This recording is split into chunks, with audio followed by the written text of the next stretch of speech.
The children crying for starvation, just don't spoon. You want to get a news update, my brother, don't spoon. You want to know what is happening, Moravia, don't spoon. Politicians want to make their decision, just don't spoon. You want to know what's happening in the ministry, don't spoon.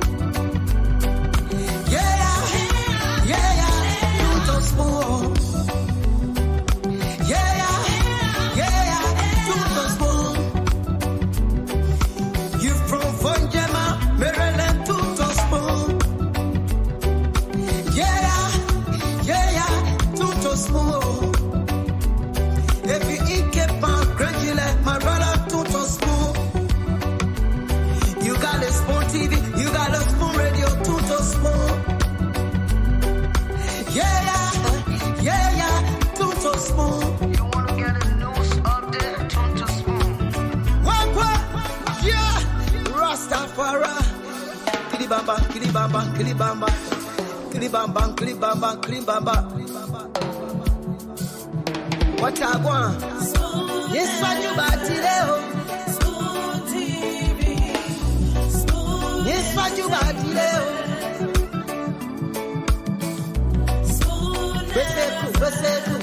Spoon TV. Spoon. Bada bada bada bada.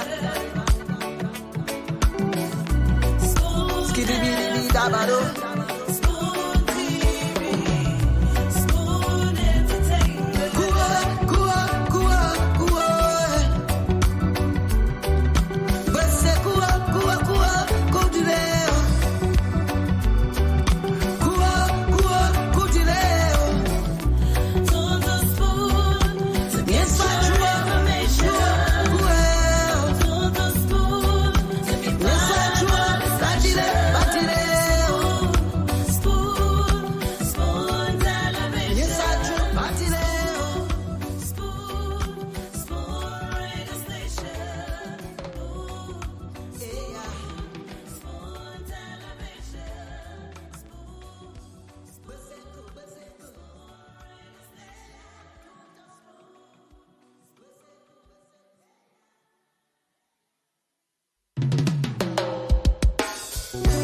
Yes, I, a special one from the CEO, stand coming with the spoon. And your boy, Friday the Southern Band, charges on the beat. On the spoon to get your information. On the spoon to be part of our discussion. Spoon television. Spoon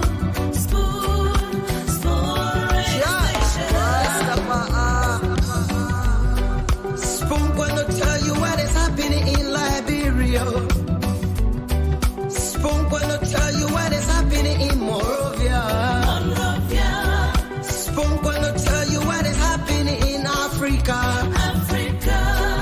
Just to spoon, you will know. If the children crying for starvation, just to spoon. You want to get a news update, my brother, to spoon. You want to know what is happening, Moravia, to spoon.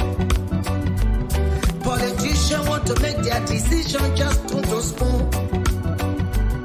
You want to know what's happening in the ministry, to spoon.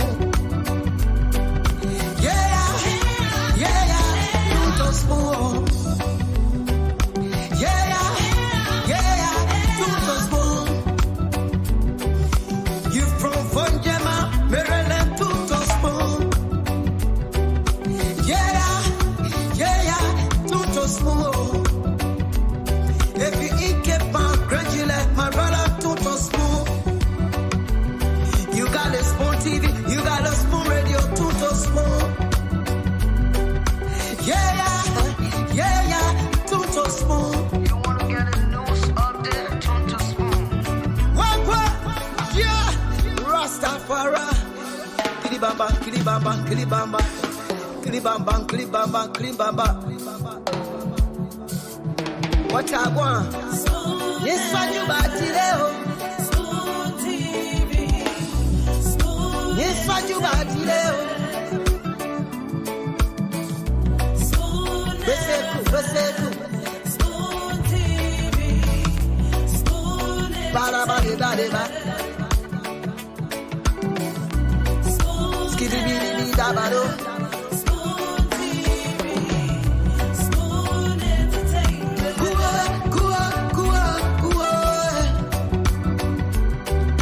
Bese kua kudileo. Kua kudileo. Total Spoon to get Yes, what you your are. information. Kua.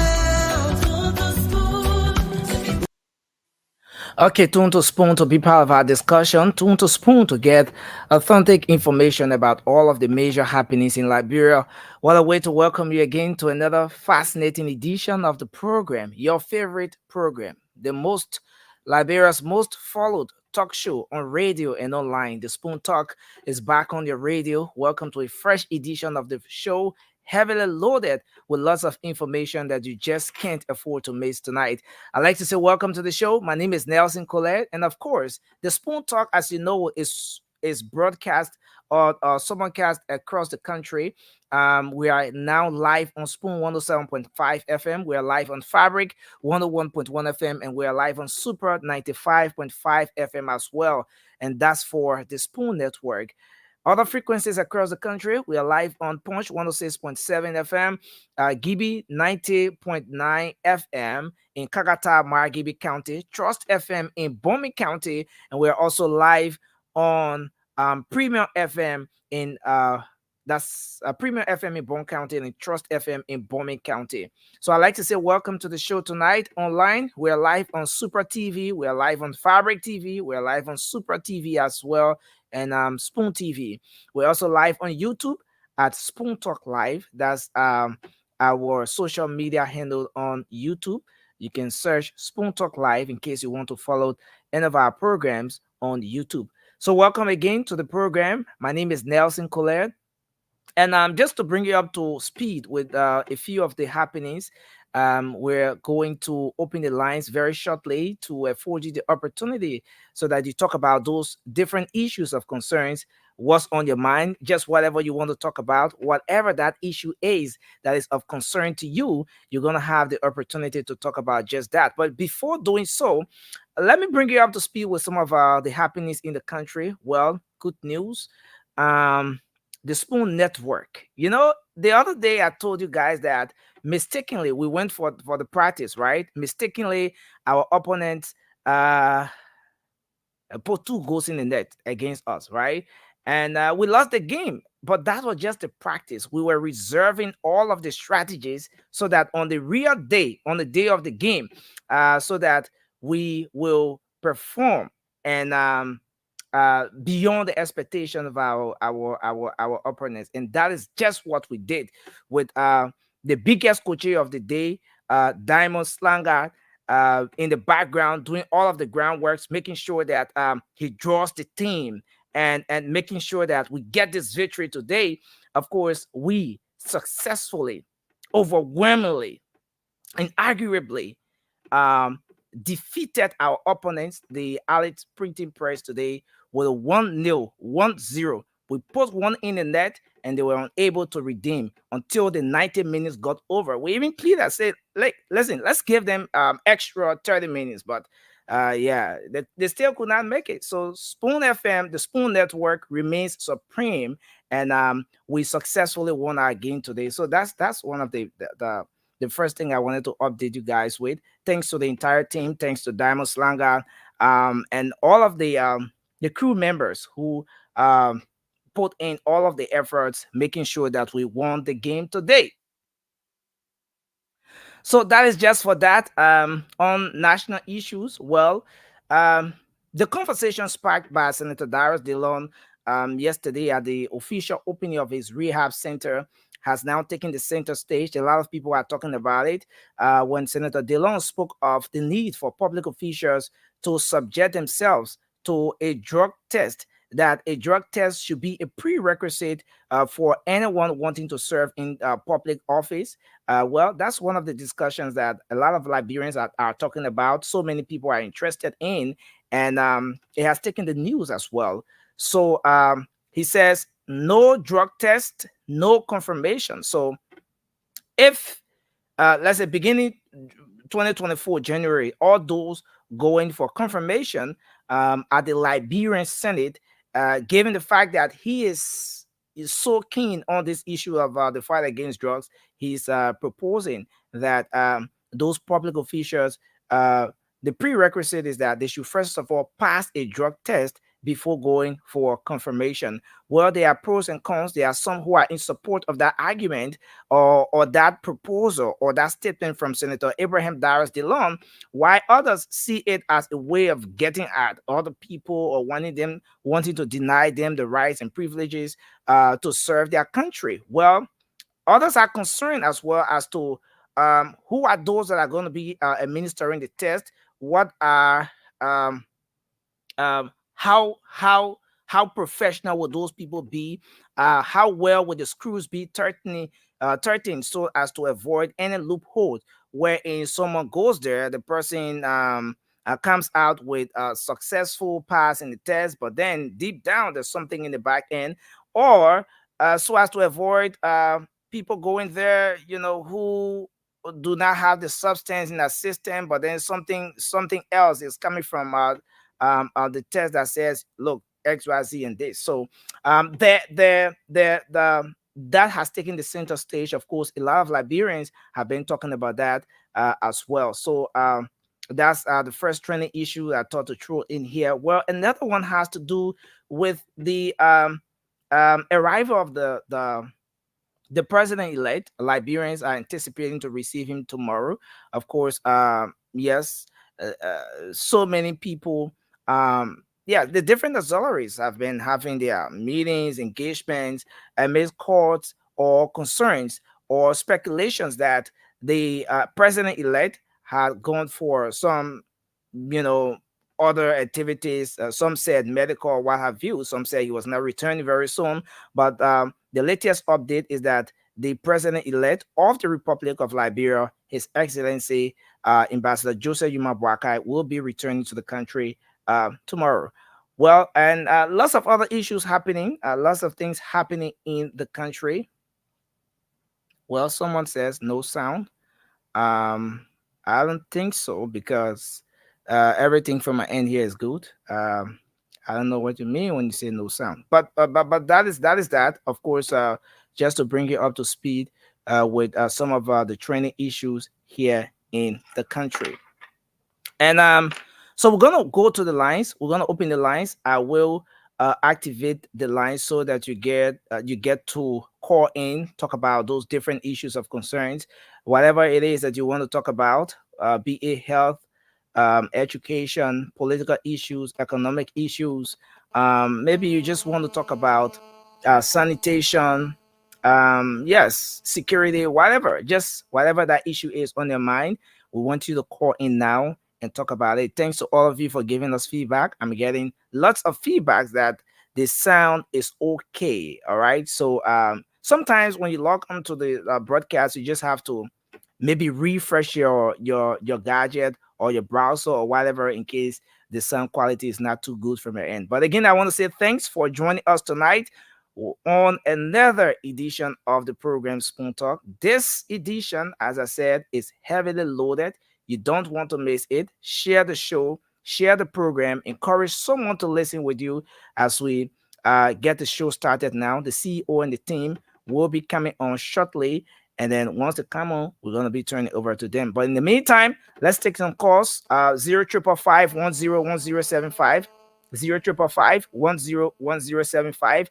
I'm going to pin a WhatsApp number right on the screen that you can call as well and make a contribution tonight on the program. Just talk about whatever that issue is that is of concern to you. So the WhatsApp line is scrolling on the screen. You can equally call from there and make your contribution. So let's go straight up and start to take your calls down. Let's take our first call here tonight. Hello. Hello.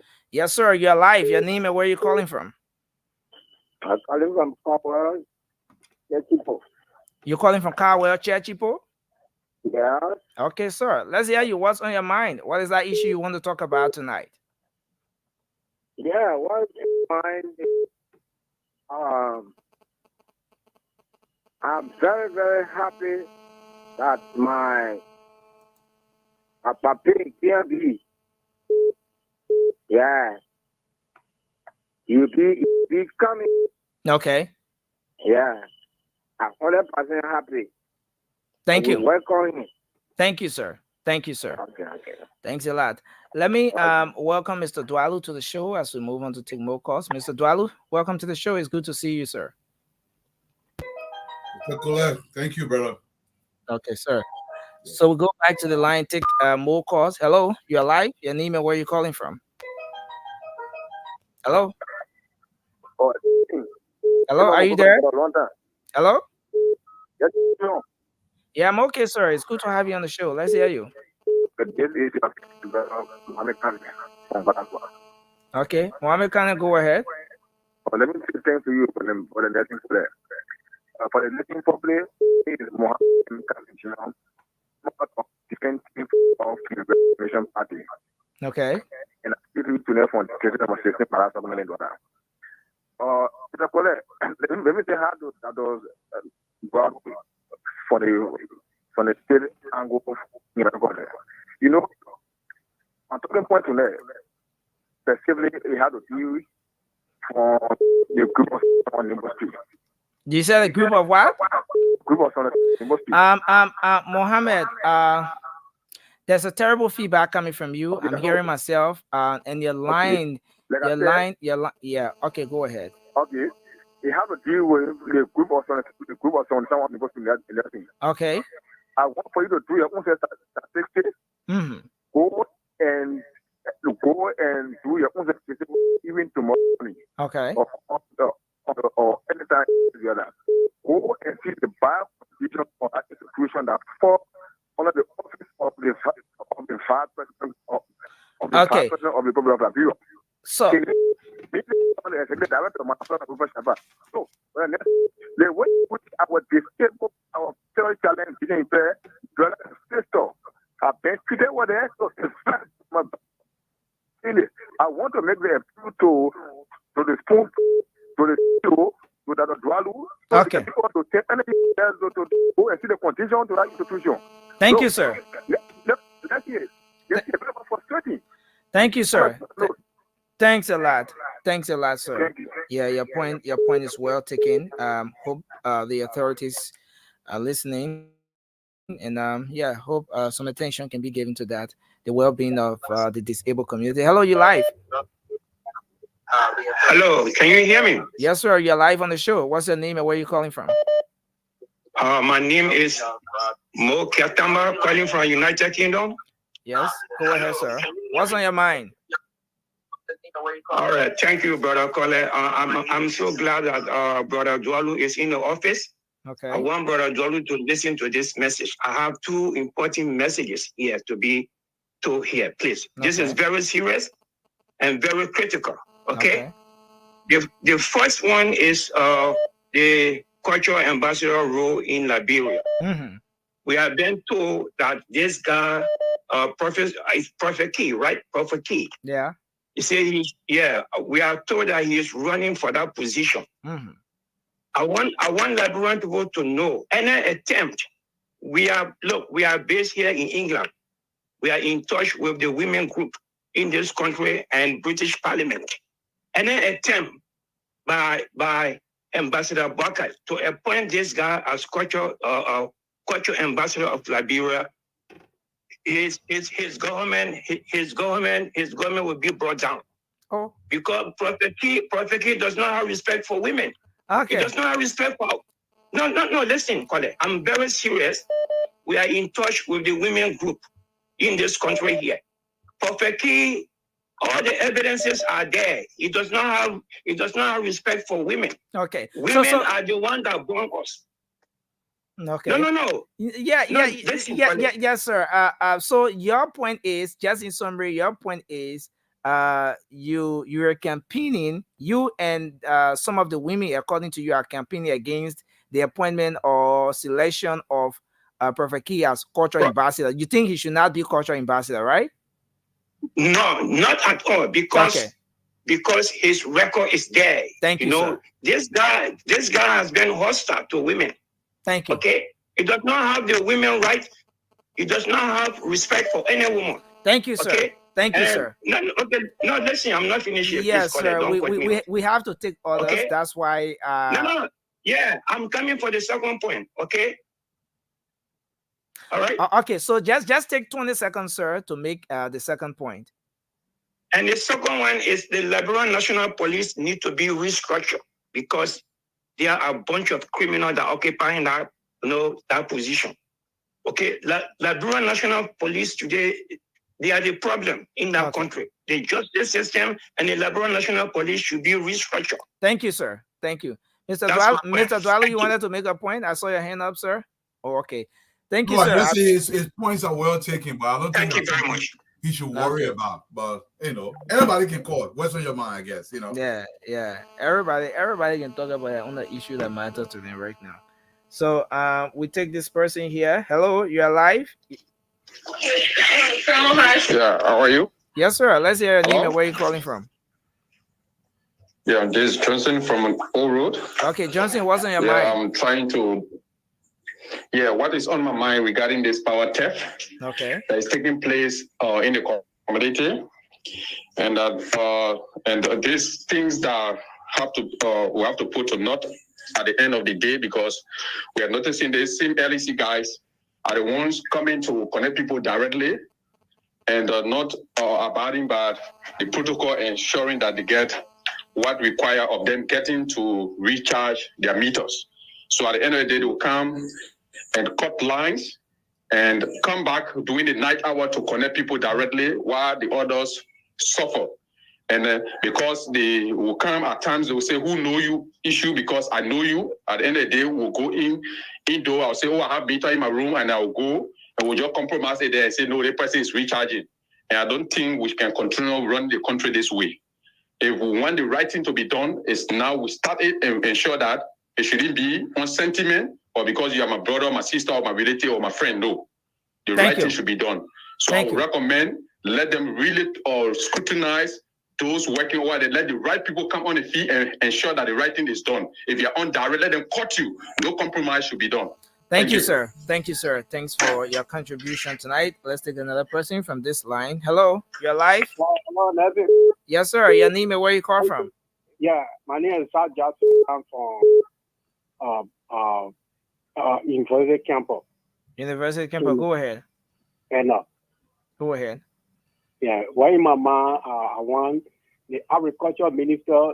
The public taking agriculture minister. Yeah, be the good person to know at least to get much in our country. And not just somebody that not know about agriculture to have big car in the country. We don't want it. But we get agriculture minister. What happened to the agriculture minister, the present one? Because the past government will not enjoy nothing for the agriculture minister about the agriculture. Okay. Thank you, sir. Thanks a lot. Let's take another person. Hello. Hello. Good evening. Yes, sir. Your name and where are you calling from? Thank you. Good evening. What's on your mind? Let's hear you quickly. What on my mind this evening for the incoming government? I want for inauguration speech. I want for Liberal to be measured in that inauguration speech. Okay. I want my mind. I have a recommendation. Okay. Thank that you. They show the plan for Liberal in this country. The plan, you said the plan for what? Plan for Liberal in this country. Oh, Liberal. Oh, Liberal. Okay. I want to do an inauguration speech. Okay, brother. Thank you, sir. Thank you, sir. That communication and the message going across, Chief. Thank you. Hello. Hello, you're live. Let's hear you. Nephew, you think I on my mind is that my neighbor to change according to our two community black people campus. Okay. But the thing I on my mind is that a lot of things that man is very rude. Oh no. Listen now. Yeah. So sorry. yeah. Just be mindful of your choice of words. We're on Yeah. radio. Oh, why All you right. can't respect you can just call people on media, but me and I that for Mr. Bucket Mogate, I just to him. Ah, okay. Yeah, that the thing that on my mind. So Okay. say two. I want for you to please call about the rest issue. To call about the rest issue. Yeah. I've been trying. I can't get you. Listen, my brother, that whole rest issue is finished now. It's You- finished, eh? Yeah, it's finished now. The people, Okay. the people now, Thank the you. people, Thank the, you. It's not anything that next time we yeah, don't next time, yeah, Yeah. yeah. Thanks a Yeah. lot. Thank you, brother. Thank Thank you. you very much. Let's take another person. Hello, you're live. Hello, hello. Okay, please go ahead. This is Quentin Numa, and I call from Lover Street. Okay. Yeah, what is on my mind tonight is about the stability of this country, Mm-hmm. and we don't need a rebel to come and give decisions in this government, a government that is well structured, that is about to move forward to bring about transformation and a total peace. Mm-hmm. The government should not be dictated by rebels, but those people who make things to happen, those people that are the people to be considered so that things can happen. Thank you very much. Okay. Thank you, sir. Hello. Okay, we lost that person. We'll take another one here. Hello. Hello. Yes. Hello? Yes, you are live. Your name and where you call from? I'm Emmett Johnson calling from Mauritius Farm. Please go ahead. What's on your mind? Let's hear you. Yeah, I've been trying. By God's grace, I'll be launching my NGO. They call Liberia. Liberians must be better. Meaning it has to do with peace building. Okay. Where I'll be talking about justice and rape against rape and women and children, alleged rape, stop rape and violence against women and children. Okay. Because I have been watching so many videos and other places I see people are deeply involved into mob violence. Yeah. So in summary, yes. So what's the issue? Can you just maybe go to the point? So yeah. And the point there is that come up. I don't need money per se. Mm-hmm. I need support. Okay. I got a PA system. I got a band set. And I'm involving the culture truth. Okay. And some of the women members, like the witness I have Bernie. Okay. So So you have band, you have all the other things, and so in conclusion, hello. Yeah. In conclusion, I want to talk to you. You personally, I want you to give me a personal number or my number so that I can be able to get to you so that at least you can help me to propagate my messages on the radio so that other people can hear. Because by January, after the inauguration, our president inauguration, I would like Liberia to support this thing here because it is not I alone. If I stood on the road or coming home at night, sometimes somebody may harm me, sometimes somebody might lie on me or lie on other people as they did to the lady, they beat her like that. It was very, very bad off. And people are, when they're doing these things, people can be, happy of these kind of things. Okay, Why so lying on people to get their own and beat them to kill them. Okay. So thanks a lot. We appreciate you, and let's hope we can talk that off the air. All right. So I will need your number, as I said. Yeah. So we can do that off the air. All right. Yeah. Okay. Thank you. Send me your number. Thank you. Thank you very much. Yeah. All right. Okay. Let's take this person. Hello. Yeah, hello. Yes, go ahead. You're live. Your name and where you calling from, sir? This is Saturday Yalate calling from Connecticut. I just want to say hello to Dualo and Nelson. I just try to weigh in by recommending to the incoming government to really prioritize security. Security is something to really thoroughly look at in Liberia. Okay. Because in fact, I was listening one of the time I was listening to the show. Dwalo said the script is about 6 apartment electrical wires. If security is not keenly looked at, Liberia will be far from development because people have to be secure. People have to be secure to invest. So that's my recommendation. Thank you. Thank you. Thank you. Thank you very much. We take another person. Hello. Hello. Hello. Yes, you are Yeah, live. hello? Your name and where you calling from, sir? Yep. My name is Sam Brown. I'm calling from Rhode Island. Okay, let's hear you. What's on your mind? I tried to buttress. I didn't date people yesterday. Dwalu and Mr. Gray spoke on about security Okay. and also impunity. I would really want for us to look at that seriously. Our new president should really put in place security for our country. That country security, let me tell you something. In the United States, what makes law when the country is lawless? Because if you're running certain area just to drive your own car, Yeah. you cannot go above certain limit. You get serious punishment for it. They will give you ticket, your insurance go off for 5 years, and that you on your mind when you're driving. So in Liberia, we got a lot of things that we do that it's not in law.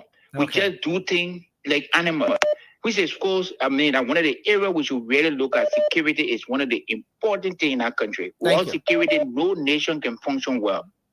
Thank That's you, what sir. I wanted to say. Thank you. Thank you, sir. Yeah. So, Mr. Dwalu, we can take the last 2 calls and then we. Yeah. Let's take 2 more. Yeah. Then we'll come back to you. Let's take this person. Hello. Hello. Yes, you are live. Let's hear you, ma'am. Your name and where you call from. Yeah, I think we are calling from so clinic. Okay. My man are really hurting me here is person not in the city again. Now the person appointing people, government workers, the people there they stop our money to shopping to this city looking south for some are winning get water to drink. That same way he appointing people for a to come there to see again. They're hurting me.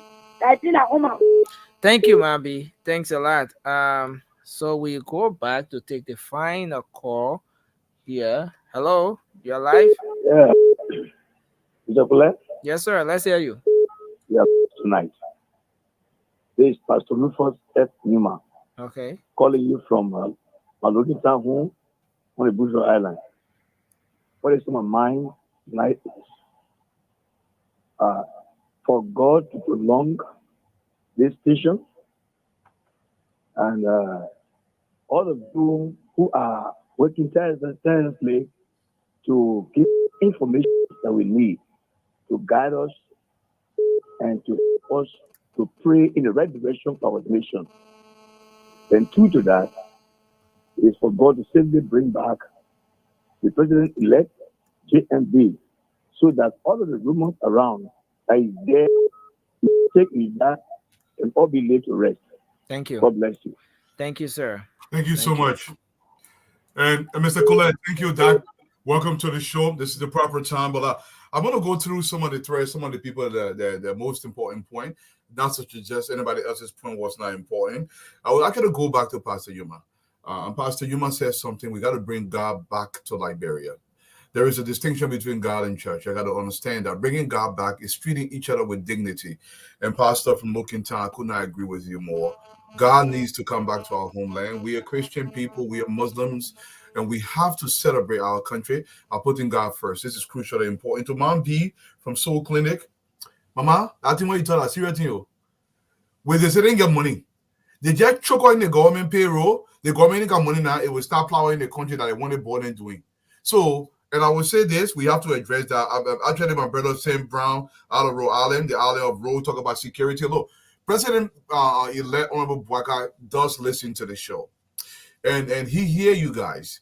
But I'm pretty sure he understands that the country cannot go anywhere without incorporation of proper security across the board.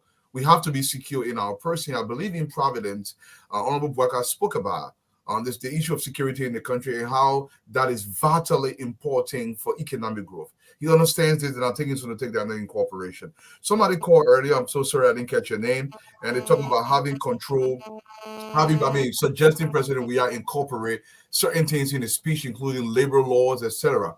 That's a good recommendation, but we have no control over what Honorable Bwaka puts in his speech. But like I said, Honorable Bwaka does listen to the show. And somebody called about making reasonable appointments in government. If Honorable Bwaka wants to succeed, and I have no doubt that he does want to succeed, he understands that appointing competent people, people who have the capacity to deliver, not necessarily degree people, but people with the experience and track record to delivering what you're looking for. So all we can do here is make recommendations. Your calls are vitally important, and we have to continue to push this because every single Liberian that I do meet that call into the show, they want one thing: for a greater Liberia than what we have currently. We just want Liberia to get better. Mr. Colette, there's a little feedback coming from you. If you could possibly mute, let me recognize a few people here so we can go along the board. And once again, everybody, welcome to the show, man. I want to recognize a few people. We got Zianyama Gabo, welcome to the show. James Aveshi Senior, Patrick Okai, welcome to the show. Per Campbell, how you doing? Per Deegan Balian, Balian, welcome to the show. Momo T. Johnson, my brother, how are you doing? Stephen Tamachayu, welcome to the show. Kalu Laki, Edna Now, welcome to the show. Elizabeth, I think it's my sister Peckett here, welcome to the show. I see over here, Basikali. Hey, Basikali, what's up going on? We're going to test him, my man. Momo Timber, welcome to the show. Clyde Montana, welcome to the show. Bram Boo, welcome to the show.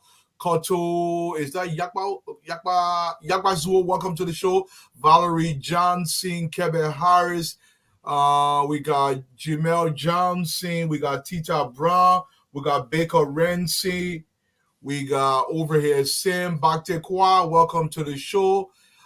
We have Ernest Preachart, welcome to the show. Maya Wise Baldwin, welcome. James Flomo, welcome to the show. Valerie Johnson, welcome to the show. Peter Glade, watching from Buchanan. The Grip Bezon, welcome to the show. Doris Bangu, welcome. Eric Zoga, welcome to the show. Amara Mamandi Masa Kroma, welcome to the show. Smith Ali Deco, welcome to the show. Princess Tukwa, welcome to the show. Peter Glade, Melvin Shampoo Karinda, welcome to the show. Nathaniel, welcome to the show. Over here, I see Beatrice Washington. Salale Yalata, welcome. Joseph Bindi, welcome. Kwon Bado, West now, welcome, my brother. Timas Blamo, Baker Renzi, Jalabesha, Junior, everybody, man. Oritha Momo, welcome to the show. James Double Harris. Dr. Frenzy, I come to chat again today while waiting for the guys to get another topic. And every time the guys come in, you know the routine now. We talk about social issues a little bit. The one I want to talk about today, a female called me from Liberia today. She said, Opa, I saw the thing I'm going to tell you, a really homeworking in the country. I said, Papa, Mama, she said, I sent you text, but you didn't respond, so I call you sorry. I said, no problem, what's up? She said, when we're working in the office, if the people ask us to sleep with them and we say no, they may all lose their job, they may all live difficult, they do things to all that we don't want to do. They will be doing all kind of things to you, causing you, and really disturbing you in the country. Let me move from that and put out one side. Let me say something to people who are in charge in Liberia. If you are occupying an office, in order to be able to fully exercise your responsibility or your oversight as a manager, the worst thing you can do to yourself is to have somebody in the office who has tremendous power to undermine your authority by requesting to sleep with them. Let me talk you another way. If you boss me in the office, in order to, it's what you say, it will get meaning, and people will be scared of you. They're not scared of you, not scared of you, but scared of you because you won't get a job done. You can't lie to nobody in the office. Because when you ask to lie to somebody in the office, when you're talking, the person can be laughing at you. So the thing what you can do, it can work. To my sister that called today, I'm not going to say your name, but I want to say this to you, Mama. These are some of the social issues we're talking about. All we do on this show is to talk about the social issue so we can change our behavior. We can change our behavior. If Dwalo is in charge somewhere, and my only way I can hire you as a female, in fact, you should not even be working in my office if I have a love interest in you, because it's going to take away from my authority. What we're doing to us, we're continuing to talk to you and talk to you and talk to you. You can't be in the office and you're asking people to sleep with you, and you're putting pressure on it. The bar I'm talking about, okay, if you just want to take a 7 bag of cassava from our office every day, because you're loving to somebody, you only take a 3 bag of cassava. Because the girl not to all nowhere. That's the Francine. Let me have you come in. No, and instead of just, I know the girl won't do her work, but the man won't do his work either because he'll be distracted. So his productivity will be decreased, because if you're trying to focus on some girl in the office, your eye on her, you want to tease her, you want to hit her, how focused are you going to be on your objectives in the office? So it goes both ways. It goes on the woman's side and also on the women's side. If you're in a position of authority, you're not supposed to be knocking somebody in the office, knocking her butt, her arm, or telling you come to my office for no reason and harassing her. In this country, it is called harassment. And harassment moves from emotional all the way to sexual harassment.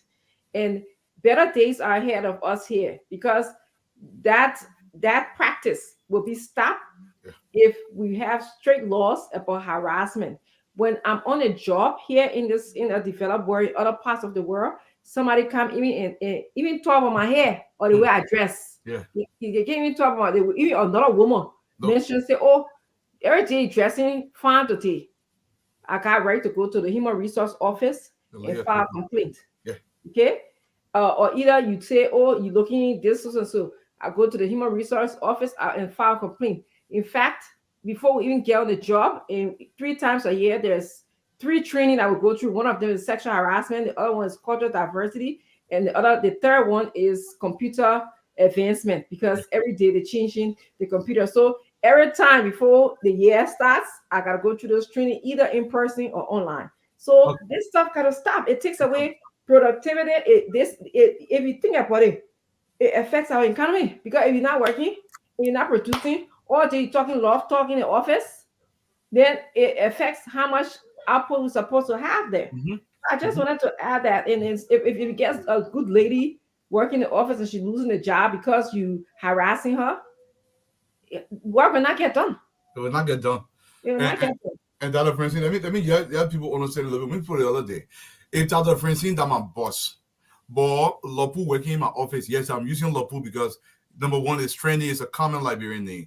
And my Hinge move from Lopu, I want Lopu Bawe. When Lopu go report me to Dr. Francine got to take it seriously. You can say, get up from here, man, you small girl. The bosses in the office, your responsibility, not you have to do your job. You're also responsible for the people that are only need you. So when Lopu come to you, or Koto come to you, or Degati come to you, say, Madi say, oh, Opa, oh, the Yahamokimi, anytime I tell people I'm talking, man, you will come over, oh, Fanga, one will see you now. Well, what's wrong with you? You think better than me, eh? Maybe the Madi marry. But what I'm doing to Madi is making her feel less than a woman. When Madi will tell Dr. Francine will take it serious. That thing we get taught in our more. Plenty of things we got to discourage in the people who working. Not just in the working. Someone not in the church. In the church, in our community. If you want woman, let me tell you, every man get a right to go tell Orito say, I want you. But when Orito say, oh, Opa, I don't want you, leave Orito alone. That's her own right too. Even though you get a right to say, Orito, I want you, it's not even a right, it's a privilege. But the only way you can tell the woman, you got to say you want it. So when I go to the woman, I say, oh, ma, I'll let you. She said, oh, I'll let you. If fini, leave her alone. And number 2, you can't do things against her because she said she don't want you. Yeah, the thing I told Nelson, you follow me so far? Yeah. Okay. Yeah. So if the woman say I don't want you, it don't mean if you show the girl on a paycheck, then you hold a paycheck, you won't give it. When everybody getting their paycheck on Friday, you give your own way on Monday. It's not correct. So those small things, because if you're your own daughter, you want it to be happening to your daughter. If somebody said, leave me, you lead them. But it don't mean you must go do bad thing behind you. Next thing you know that you're giving them extra work. When the people come to the job, you say that once you want to ask to pay in a restaurant, you make her why all the BB pardon. It not already that. You make her sweep the floor. Everybody go home. And you Labu, you must stay here today when everybody finish wash the floor. The thing is not good. They get out to eat. So when they get go home or the woman go home, she feeling bad inside. The level of living is not long. You not sort of make somebody left feet bad. If you don't let somebody see me here so low, I don't want you around you moving around me. And I'm not gonna do it so well. I'll quite nothing. I'll let you be it. I don't want you to be around me. The way you want to take it at a Bene, you won't go to Ardura man, you won't go to Omen Musa, I want to be it. But for me, if somebody don't let me, you tell me, say, oh, I don't want you around me, I respect that person. Because the person is big enough to tell me, say, I don't let what you're doing to me, or let's say you're a woman. And that torso will torso. So women there, the thing I don't understand. When people are going about buying it, if you don't want men, don't take money from them. Let me talk here again. And he said, the man said, oh, okay, that's how I see Maria. I said, Maria, I read it to give you a style. They're all in that talk. We are all in that talk. I got to put all the chicken, right? Maria, I read it to give that dress. You say, hey, Oba, you know, I get my boyfriend. Oh. Then I said, Maria, you get a boyfriend, you sure? Then he said, yeah, sure, I get my boyfriend. Then he said, but Oba, buy me lunch now. You can't do that. The man where you don't want, don't take money from him. I know they won't buy you, not like it. Because if you want to stop something, you got to stop it. Don't be making the man believe it, even though you don't want him, but when you keep rapping you with money, one day he will get you. Especially if they're in the office. If they're in the office, you got to discourage it. The reason why you got to discourage it, it looks unprofessional in the office. They got plenty of women in Osha. The one that are in the office, enough for you if you're the boss man. Woman, if you got boss and working under you, the one that in the office, enough for you. If you want man, if you want woman, you got to go outside your office. The one in the office, that professional responsibility. Because when you go outside, if you do it in that office, that problem. Okay? And every single time we keep doing this stuff, we bring ourselves down. Next thing you know, that when something happy, they get there. The day you do something really good in the office, but they get do something. So now you want discipline or now. So you say, oh, the reason why Oba won't discipline me because I said no to him. Even if that's the reason. But nobody will not believe you because now you're not approaching people dollar before. So the woman were in your office, enough for you. And woman then too, if I want you and you know you don't want me, don't be taking money from me. It's not correct. The money, because the way ASC here are man, let me tell you, I'm man. I don't be a woman, my lad. When the way we make it think, if you taking my money all the time, in my head, I believe say one day I will get a chance. So when you pass in near me, I will squeeze you small. Because you're taking my money, don't take my money. So when we want to discourage that thing in the office, don't take the man money. Don't ask him for a favor. Go to your husband, go to your boyfriend and ask him for a favor. Hey, Opa, can you give me ride? Everything you want, ask him for ride. It's not your money, oh. Any kind of favor that you ask him for, man, that you go ask for your husband or your boyfriend or your somebody very well loving to you. When you start asking another man for that favor, any favor will get value. Let me explain what I mean. Hey, Opa, my man say, oh, you call me, I give you money. Hey, my brother's school fee, they told my brother, you call me, or I'll be picking your brother from school every day. That favor, because it get benefit inside that benefit you're accepting it. Hey man, my DSTV, they both call, they please help me, and or they both call my current. Don't be asking favor for man. What you do, the man want you. Go, if you want favor, go to your uncle then, go to your brother then, go to if you get your best friend. What a man. Let me tell you something, man. Some women there, I know I think the women there know the thing here. That's not a funny I think the women there know the thing here. When you see men, that woman not get man friend. You see, all we men. If you see woman, you see that man, you around that woman, you say, oh, that's my friend, oh, that allow that man looking for opportunity. The day opportunity fall down, he will take it. Yeah. The two are talking, the reason I put it in raw, simple English, so you can hear me guru. I'm telling you. They got some men friend that true. But when you see you just tell that man all the way around you, anything you want, you call him 2 o'clock in the morning, you can't. That man looking for opportunity. The point what I'm trying to say, my young women, don't put yourself in some kind of position where that position will leave you vulnerable. It means it will jeopardize you. Y'all gotta understand. Stand living here, you back. It will jeopardize you. And at the end of the day, it compromises you. So we gotta talk it. But the main issue we facing in Liberia, that men and believe when they get authority over woman, then that mean they get authority over their body. They're not listening to that woman body for a woman. If she lucky, she can give it to 30,000 men that have been there. If she lucky, she not give it to no men that have been there. Anyway, she wants you a body for her one. She has the sole discretion. That beating with me, the way I like it. Now how we do it. Now what I want me a discretion. The way I like it, how we do it. If for her one. If she decides, it's for you. But to now put yourself in a position, it will be too bad. Don't be in the office and you look for a woman in that office. That bad thing. That bad thing. That's a friend saying, hey Marlon, what's going on, kid? You're muted. See that part of business you on today. Yeah. So yes, good conversation. I'm doing multitasking, Dwalu and Nelson, but I'm enjoying. I'm listening. I'm cooking potato greens. Okay. Oh, okay. So, but I'm here. You know, you're so right. There's a lot of power that people in the offices they have over women, and it has to stop. We have to really have these conversations in the public, and we have to create laws that will strengthen and support women. You know, and sometimes I hear what you're saying, Dwalu. Sometimes that they shouldn't accept money, but it's like a two-edged sword for a lot of these women in our country. If you don't accept the money, then you know how you going to someone in there are the sole providers for their families, and they have no recourse. It's not like me, where if you tell me say hello, you let my address in the office, I have a recourse. I can stop you by going to the human resource, and they will call grievance meetings, and they will even dismiss you because all of us went through this training. And these are the things that we have to implement. We have to discuss in our country how it affects the economy. And I think when we start telling people, if you're losing a good female in the office because you want her, she don't want you, you are not accomplishing your goals and objectives of that you have in that office.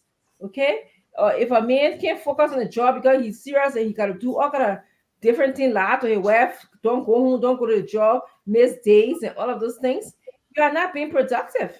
You know, you are not helping our economy. So that's the issue. Yeah, but Daddy, the point on the recourse part, I get it, and you're right. What I mean is, let's say a woman does not want a man in a way, shape, or form. What I mean is, don't be taking money from him, because the way our bringing where, when you start eating my day down, my nego, my 2020, my bobo, I was saying, you know what wrong? Fine, where you at? Because we expect something. So, and don't put yourself in a vulnerable position, and this is what we are saying. But by the same token, in the office, I don't know how you will work in that office, and you beyond somebody in that office, especially if you already get your woman, but you beyond somebody in that office, that girl can respect you. Because the way me and they working, when I come to work, when I say my thing that I won't know you can fall down, you lay down, you go to your business. This is because my authority must be stern in the office. Because that's the only way you can get result. But now, and yet the other thing you can do, if I love you to marry in the office, now I usually marry in but I can't be say, oh, you get to marry a girlfriend, because I know that many people. Now you use Orita too, so yeah, I use Orita to thank you. Yeah, I lose couple. I'll be interchangeable with Kebe, you know, all I want in Lofty, I will use all Cecilia. But in the office, the other people there in the office will not respect you. Because I get now if he say she got power over the other people in the office. She will start doing things in the office, but they say, oh, say Kevin did it, you do nothing, oh, but I don't want to do it now, but you're not easy, oh. Everybody will start disrespecting you in that office. Now, what if a president behind you, not only will you not achieve your goal, but you will lose your authority, you will lose your respect in that office. Number 3, everybody that your bosses will start looking at you wrongly. Okay, I don't care who sent you there. The girl that you love into in that office will make the office very small. There will be a lot of conflict in that office because every other person not going to respect you. They will say, oh, the last time you call it Lofty did it, you do nothing. But because now you love into someone, so that we don't want mommy saying I love to be going up and down. That one will not do nothing, you give a promotion. Even if Mahdi earned that promotion 100%, they will say you give it to her because you love it to her. So plenty of things, sir. Plenty of things, sir. So we got to avoid doing this. We got look the new Labrador we won't form, man. We won't form it entirely on meritocracy. On the thing what the person here and the what they able to do that the position of more. If you're not able to do it, you might not sort of be there. That the one they both can call meritocracy. So the one where you able where God is like you only lay 3 block like area that you can lay 3 block like you play him be. But if not position where you for you to lay 100 block. When you lay 100 block, it will be crooked. That hole will fall down soon. So the way you able that the one you must do. That the kind of control we're looking for. It will not be based on Jaja. Somebody called the show, and I'm so sorry I did not get the person's name. And the person talk about, when I put rebels in a position, he was not talking about rebel in the sense of during the war. He talking about people who've done bad in the past, people who occupied government positions and did not produce. He was talking about responsible appointments, responsible people in the position of trust, people who can actually deliver to the country. This is what he was talking about when he talking about when I put rebel in office. In the rebel they get rebel behavior. They won't love to all again in the office. They got teachers, okay, in the schools, sex for grade. All I wanted that's when it is because you're diminishing your stature as the authority in the classroom or as an administrator. We've heard a story. Some people will come to a lot from AMEU, from UMU, from LU, Cottington. Professors want to sleep with girls before in the high schools. This is an open secret in Liberia. We talk about these things because socially, we must change them if we are to grow. I want a nurse to graduate from Mother Parting, Dr. T, whatever they graduate from, and I know she's entirely competent based on her weight, based on her capacity to understand what she understood, that she has burned the midnight candle, and she's willing to serve her country with full awareness of the gravity of the task of nursing. You know, the word nurse is actually a verb before it became a noun. You know, in Liberia, we say, oh, I'm a nurse. People think it's a person, right? You think it's a noun. No, primarily, a nurse means to nurture back to health. That is your duty. You're a nurse. It first is a verb. It's an action word, to nurture. So people have to understand the totality of the profession that you're occupying. But when we have these little things in the office, it doesn't mean you cannot find your wife in the office. That's not what I'm saying. It doesn't mean you cannot find love in your office. That's not what I'm saying. People fall in love everywhere. But I don't want you to use your position to take advantage of people. This is the underlying factor of my argument here today. So we have to grow as a society. Let's up the standard, the way we see one another. Let's understand that for Liberia to grow, everybody must play their part. I'm going to say this, and you guys may think I'm joking, but I'm dead serious. Liberia got 5,200 bags of farina to deliver for Liberia to develop. 5,200 bags of farina. I'm using farina. You can use anything. If I carry my one bag of farina and I do everything, and I get my one bag of farina to the finish line, but Nelson cannot get on a farina there because they move on the highway, because somebody humble nursing. Nelson cannot get job. Nelson background fee. Somebody hammocking Nelson. No, I think it was from Dr. Richardson, but I muted her already. Okay, and somebody hammocking Nelson, and Nelson cannot get to the finish line. That means Liberia 5,200,000 bags of farina are not going to get to the finish line. That means Liberia is not going to be whole. So everybody must play their part. You know, one of my prayer for Honorable Bouaka is this: that he must incorporate the full capacity of Liberia, not necessarily in government, but the development of the private sector, so we can put men to work. You know, people, we complain in the country and say, listen, we don't have decent roads. I told a story here once. We built a road. Look, in other countries, even here in the United States, the people took sledgehammers. Go to Google South Africa roads connections. I understand the condition on which they were made. But if you put 100 men every 5 miles, 100 men, every road in Liberia connecting all our counties, they're made out of rock. You go along the road, you see mountain, because the whole of Liberia get these granite. They're all over the country. For every 5 miles, you put 100 men. You pay them $75 a month. I know somebody will say, oh, but they're not plenty money. We don't have the money. We have to develop. And you say, you know what, Nelson, every single day you would take 3 wheelbarrows. I'm just being hypothetical. 3 wheelbarrows, Crush Rock, and dump it on Lofa County Road. So the road from Monrovia to Lofa, every 5 miles you put 100 men. Every 5 miles you put 100 men. And each man on that road will bring 3 wheelbarrows Crush Rock every single day. You pay them $75 a month. You can find the money. $100 million can literally make every road pliable in the country year round for the next 15 years without having to pave them. You get some steamrollers. Look, we have to be practical about how we develop. This is how the Europeans did it. If you went to most European cities today, even here in Providence, even in Boston, some of the streets of Boston, they cut the rock, they took the Crush Rock, they cut it into blocks, and then they lay it next to each other. So if you went downtown Providence, you will see rocks next to each other. People laid the rock. They laid the rock and they made roads with them all over the country. And we can begin to develop. We have to find a way that is practical, pragmatism, in order to grow this society. Pragmatism. I want warehousing. I wrote a massive paper. I forgot the title. I think it was called but I divided the country into 5 zones, economic zones. And the way you address these economic zones is to how you have industrial zones in this economic zone across the country in the 5 regions of Liberia. We have to find practical ways. We don't have the money, but we have cheap labor. When the Chinese were developing, and they are still developing, massive cheap labor. When the Europeans were developing, in America here, people used to make 25 cents an hour, 25 cents an hour in the 1800s, in the early turn of the century. Right now in Liberia, if you give somebody consistently $75 a month for them to be on Lofa Highway to fill the potholes with certain rock, as the compactors come in and steamroll to make the roads pliable year round, we can do this. We have a lot of work to do. We can make shovels and wheelbarrows in Liberia today with $1 million. We can set up a factory in Bapaloo. We can set it up in a city like Greenville or in Barkleyville.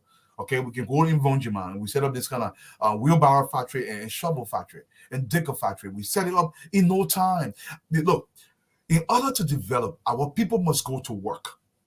And we have to set up these think tanks across the country, even in Monrovia. And these think tanks have to come up with ideas.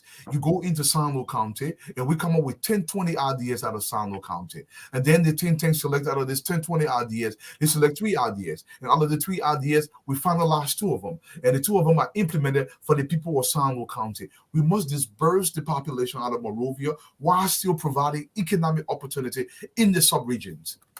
My people, we got work to do. The work we must do, it must be all hands on deck. All hands on deck. And we have to do this so we can grow this society. Dr. Francine, it's over to you. Yes, great conversation, Jalu. I'm sorry I'm multitasking again to our audience. The young man was tired. I just put him to sleep, and also I'm cooking. I wanted to also just mention, update you on Fadiga. Fadiga was discharged from the hospital, I believe yesterday. I spoke to him lengthily today. We do have a Cash App number. I send a number to you, Nelson. Fadiga is going to need a lot of support, your cause of concern, any amount that you can send him. Obviously, you knew he came right from Liberia and got sick, lost a lot of time on the job. And so sometimes when you do that here, you don't get paid. And then, of course, the bill doesn't stop when you get sick. So if we can support him anyway, it would be graciously appreciated. But he's feeling much better. He went through a really tough time, I can tell you. Malaria, the people don't specialize in malaria over here. So they didn't know what to do with him for a while. Now he has to see some, I think he said an infectious Specialist. tropical specialist. Yeah, somebody who knows about malaria. They don't even keep malaria medicine around. He told me, he said they had to order his medication because they don't even have it, So I just wanted to let you know. I told him I was going to be letting you guys up. You guys know that. And Nelson, we get a chance. I think I send you his Cash App. You can just let it run while we speak. Okay. I'm working on it, Dr. Richardson. All right. Yeah. Thank you so much. Yeah. And thank you. Yeah, James Seward, that's true. That's where the Ministry of Planning comes in. I want to make a correction. Yesterday, Dr. Francine, I said Bomi County. It was actually Bon County. That the people. The rice shortage? Yeah, yes. It was actually. Are you kidding me? Rice shortage in Bon County? With our Bon County, where they have people were starving with hunger issue. It was actually Bon County, not Bomi. No, that's why I said, are you kidding me? I will understand Bomi, not Bon. What's it now? I can understand Kipma. I can understand Bomi. But when you say Bon Kante, Lofa, Nima, Yeah. Yeah, it doesn't make sense, but then again, that's what's happening. But at the end of the day, guys, like I said, we make that correction. It was bomb, not bombing. And I told about it this morning. But I want to bring something forward, Dr. Francine. And Honorable Bouaka, it seems he's ahead of this. He VOA interview, President Bouaka-elect sends an early caveat to incoming cabinet to be conscious of public service. Now, I just want to read the first paragraph in his thing that was published by Front Page Africa. Anybody can go check it out. President-elect Jose Yuma Bouaka has warned his would-be officials of his government that he will take drastic action against anyone calling corruption or act inimical of his administration's agenda. I'm going to read, because I want to go through this step by step, because a few people call during What's on Your Mind, and they want Honorable Bouaka to make responsible appointments in the government. And he's warning his officials to say, listen, if you're coming to my government, I'm going to do everything to make sure if you're involved in corruption, I'm going to go after you with the vengeance of the law. We're not going to take it lightly. Dr. Francine, is he serious about this, or should we expect the same old, same old? Well, I'm going to give him the benefit of the doubt, honestly. He apparently, throughout the election, he spoke about being serious about corruption. The ball is in his court now. So I think he is very serious about it. And I think a lot of our leaders, including President-elect Bouaka, knows that the only way we're going to move forward in Liberia is to address corruption issues. Absolutely. You're going to fail. If you don't want to fail, then you would definitely make corruption a primary concern for the Liberian people. You will warn your appointees that if you come here to work with me and you want to engage in corruption, you're working for the wrong person. And I think that's what he's saying in that newspaper clipping that you just read. Yeah, and I also think Honorable Bouaka, President-elect Honorable Bouaka gets this. He understands. Say, listen, whatever you do out there represents OMAIN directly. It's not saying, but then the man says, Steve, no, it doesn't matter if you're in charge, it reflects on you. So he's saying anything you're doing that is counter to the agenda that I serve, that I'm trying to met out for the Liberian people, the vision that I have is going to destroy this country, and I will address you directly. Let me quote him verbatim what he said. He said, we will start by making sure those people that we will bring to the cabinet are people of integrity. That's the first thing he said he's going to do. And secondly, we are going to make sure that even beginning with myself, we will declare our assets, and we are going to make this well known that the purpose of coming to government is to serve. And if you are not ready to serve the public, you can go elsewhere. Dr. Francine, this is what Honorable Bouaka is saying. Number one, we will pick people with integrity. We'll wait till the first batch of people come out, obviously, to see how serious Honorable Bouaka is about this. Number two, we're going to make sure everybody declare their asset. Number three, what we are going to do, we're going to make sure they understand that the purpose of government opportunity or service in government is to serve the people. Primarily is to serve the people and not to serve yourself. If you have no intention of doing this, do not come to government. Go elsewhere. Dr. Francine. Yes. I like what he stated, integrity. And we, as the media and the Liberians, we are going to be watching how is he defining integrity, because integrity can be very subjective.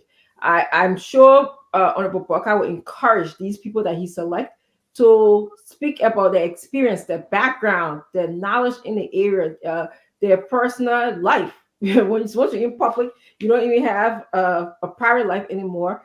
Those are the things that they kind of icons, the hallmarks of how we're going to define integrity. Okay. Then he also talked, declaring an asset is a very important thing. It's been a hot button in our culture because it's been secretive for so long. And public. Yes. Yes. So when you come, Honorable Bouaka is saying you have to declare your assets to the public, so we know what you came with and how you're leaving. If what you came with is not reasonable to how you're leaving, we know something went wrong, or even halfway down the road. Okay. If you start buying big houses, cars, and stuff, we will definitely question it and want to know, how can they make him with $2? Then he's leaving out with $1 million. Okay, that's where that declaration of assets is very important, and it should be publicized. Okay, so far I think they made it secret in the last couple of comments or whatever. And then he talked about what was the last one? Serving. Yes, the issue of serving Dwalo, I think we have had it wrong. Yeah. I think we have sort of seen public officials as people who dare to receive pay from us, not to serve us. Yeah. Okay? When you're a public official, you are there to serve the public. You are there to answer to the public. You are there to make sure that life, liberty, and pursuit of happiness and other interests are your priorities for the public of Liberia, the citizens of Liberia. So you are a servant to them because they are paying you. The people, their tax money, the donor money, they are paying you. So you have to be able to listen to them. And the Dwali you were mentioning there, when they say they got agricultural bricks or whatever, but they only work 2 days a week. Yeah. You go to the offices, you have grievance, you express your grievance to them. My hope is by the end or somewhere in the middle of Honorable Bokat's term, they can have websites set up. So you can have suggestions and they can have phone numbers for these lawmakers. Because right now, everybody got their own private phone number, their own private website, their Gmail. You got to talk to them. You got to go through that. But Dr. Francine, the thing is, it costs $29.99 to set up a website. If you don't want to manage it, you can pay the company to manage it. You can do it in Liberia. Website is not you can be in Liberia, set a website in America, but anybody can Google and go to your website. Representative John Brown website. Anybody can go there. All your agenda, you can post it on your website. This is simple. But Dr. Francine, one of the issues about the asset declaration, Honorable Baka says he's going to make them public. And this is crucially important for our country. Now, for those of you who will say, oh, you're not way here. No. This is not an intent to criticize, but there's nothing wrong with criticizing Honorable Baka. The intent here is whatever is happening in our country, we talk about it. This is the whole purpose of this network, to talk about it so we can all be aware of it. It's not a criticism. Not every time if I talk about Dr. Francine, I mean I'm criticizing her. It's not the same thing, guys. So sometimes look between the same. We are discussing what he discussed to relay that to some of you guys, but some people may not have read the article. And he continued, Dr. Francine. He said, well, we are going to make sure that we start on a clear note that the people in our country stood in line to protect stood in line and protected their vote, and to bring a team again that will do the same thing that the other people did or worse. So it is clear. It is a clear message. Declare your assets. Make sure that you are prepared to audit the outgoing government. Say it again. Give me saying it over and over, and to make sure that we will start on a footing where people will know that they have come to serve the public. And if you can understand that, the axe will fall where it may. Now, these are very strong words. My people, all about say you can't do your government. You will audit your government. That's the first thing you say you will do. And number two, what you will also do is you will declare your asset. When you declare it, everything will be documented. When you go outside, everything he said it down. You will bring one big hammer. When you knock it on your head there, not head down on your business because you don't want to look for it. Yeah. He will do everything he can to go after the people that go after this. But I want to say this, Dr. Francine. For me, this is crucially important before it slipped my mind, because I probably can see this slipping. Look, people don't like me when I say this. At the level of a deputy minister, at the level of a minister, at the level of director, representative, senator, president, vice president, let me tell you what those roles are. They are legacy positions. People who come to that space, they are not on the bottom socially. They are not on the bottom economically. These are people who've made names for themselves. These are people with or without government job, they will still maintain the same standard of living. They have attained certain socioeconomic standing at a higher level. Either way, they will be just fine. So they are coming to that space. You have to be, I don't want to use the word rich, but you have to be self-sufficient. Because you're not coming there for money business. At the position of a deputy minister and above, you're not coming there for salary. You're coming there to leave a good name for yourself. It's a legacy position. In Liberia, we confuse that. This is dangerous. Look around the globe. Every single country that is excelling, they look to businessmen. They look to people who have achieved professionally. And these people are coming to leave a legacy, because the issue is, it's not about getting a paycheck. It's about leaving the name. So until we start doing that, when we're taking people who should not occupy that space, imagine somebody never owned a house before. You put in there, never owned a car. Your first priority is to do that. Dr. Francine. Yeah, definitely. I think the asset declaration is so important, and the public display of that. I think in our newspapers, we'll be talking about it here on Spoon TV, and also this auditing. So we have yet. I don't know if the article. I didn't read the article, but I think we need to put some parameters around the auditing, because people are the definition is a new concept to us. So it's not witch hunting, and we don't want it to be witch hunting. We have to be able to explain it, so to tell our brain people that you will be able to benefit from this auditing. At least we'll know it's like an inventory, where we're starting from, where is the government starting from, and at the end of the day, where they ended at, what did they find, so that everybody can see it. We don't want to come 5 years later, 3 years later, and say this is what we got. So that's why we can't do good. So that started from the beginning. And one thing I like the fact that you are telling me that he's going to fire. I will fire you. Yeah. Okay. Dismiss that a key word, but he said, I will sack that. The word I'm using that, I will sack you. Yeah. Okay. Something that we have not seen recently. We had a government that went for 6 years, no shuffle, no firing. There was No some accountability of any kind. Yes.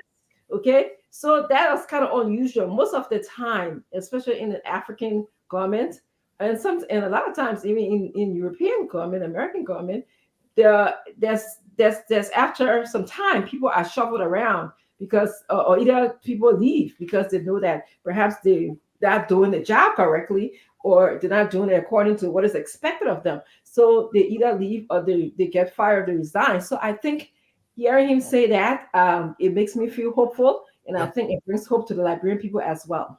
I agree. Ede Jemama, welcome to the show. I think she's in the US now, right? Yeah, well, she is. But since she came, we'll be missing her. Yeah, we'll be missing you. Ede Jemama, we miss you. Welcome.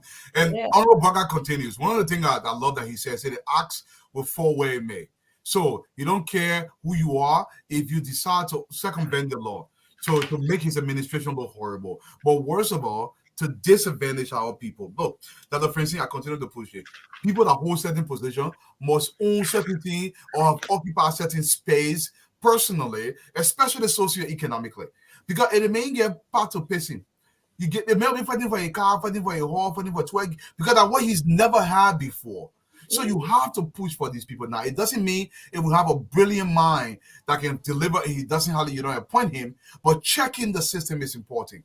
And Honorable Baga continues. He said, when we talk about auditing, it is not going to be Liberian auditing. Let me put that in quotation, because we all know what Liberian auditing means. He continues, we are going to make sure that our international partners work with us, a competent and renowned auditing firm that will be qualified at the international level. So the auditing thing is very serious. He's committed a lot to this. He's committed his entire administration beginning to the issue of auditing. So, continue. We are aware of people saying that an audit would be a witch hunt. I'm aware about talking to TSO. I don't think it's a witch hunting when you have to account for your stewardship. Everywhere I work, and before you leave, before I enter the office, the first thing you do in the first 2 weeks, you must all sit down together. That's why you see in America, they get something called 2 weeks notice. I'll say, okay, this is what I did. Everything you did, we account for it. Then we have a turnover note. There's a presentation. I will go into a meeting and say, listen, gentlemen, XYZ is leaving. Given what he has done, we know we are down by 10%. Currently, these are the numbers. My intention over the next 2 years, I intend to take this into 20%, and this is what I need to get it there.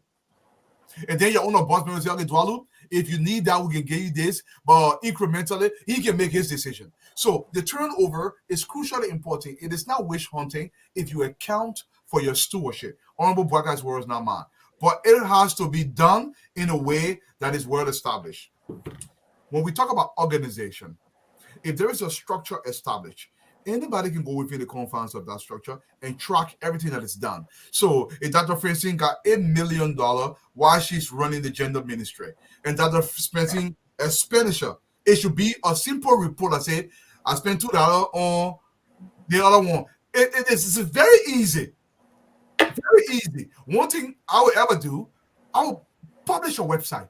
Daily expenditure will be published. Anybody can see it. The government gave me $5 million, and the $5 million here. How I'm spending it, you will see it. So anybody can order. You don't need order firm to come when you're ready doing the right thing. That the friend say. In fact, let me say it if I give it to you. If you are doing the right thing, and literally you will not worry about anything because all the document will always be available and it can track back to what you are doing. If your intention is to follow the guidelines set by that entity.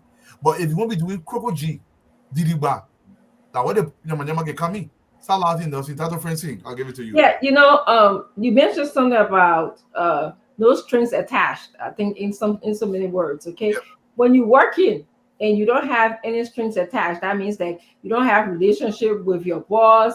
You're not looking to steal money to go build other houses and stuff like that. You are able to focus on the task that is given to you.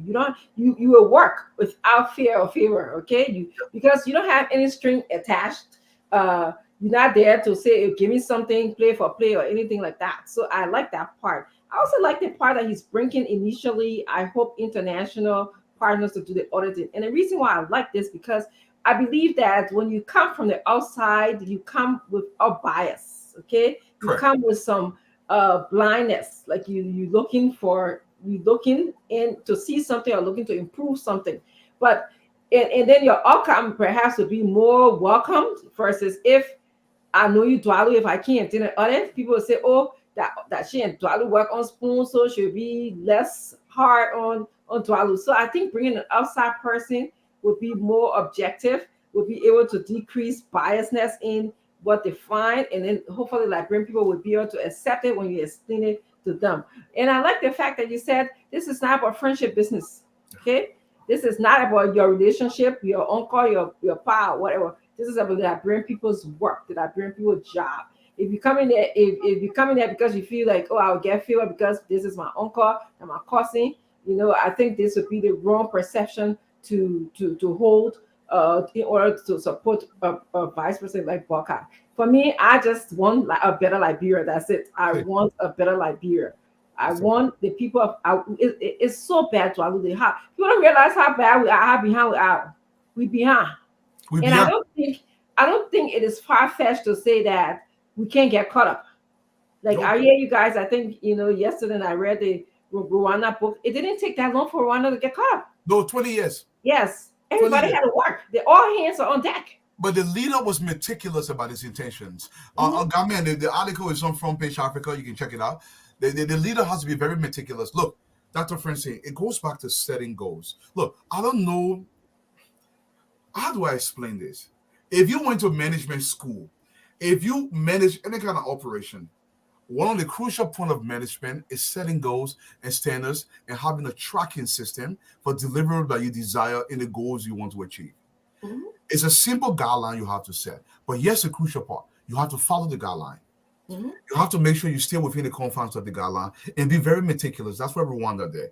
Honorable Bwaga continues, and these are direct quotations. Mm-hmm. He said, I have run a public corporation. This is Honorable Bwaga speaking. I was credible, and I can tell you that I have come to work not with friendship. Now, not my words, these are Honorable Bwaga's words. I have come to work not with friendship. I have friends, but there is a clear line of demarcation with family, friends, and managing. Let me repeat. There is a clear line of demarcation between friends, family, and managing. So if my goal is to get my cassava bear from Cape Man to Monrovia, and my brother Ahmed Freeman goes to the kind of Nyama checkpoint between Cape Man and Buchanan, he's stifling my goal to get to Monrovia. I will call people Ahmed Freeman, and Ahmed Freeman will move that checkpoint by fire, by force.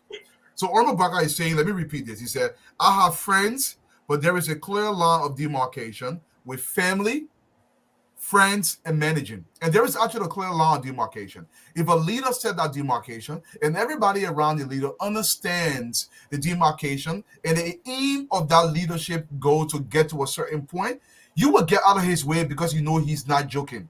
And I pray Honorable Baka is not joking about it.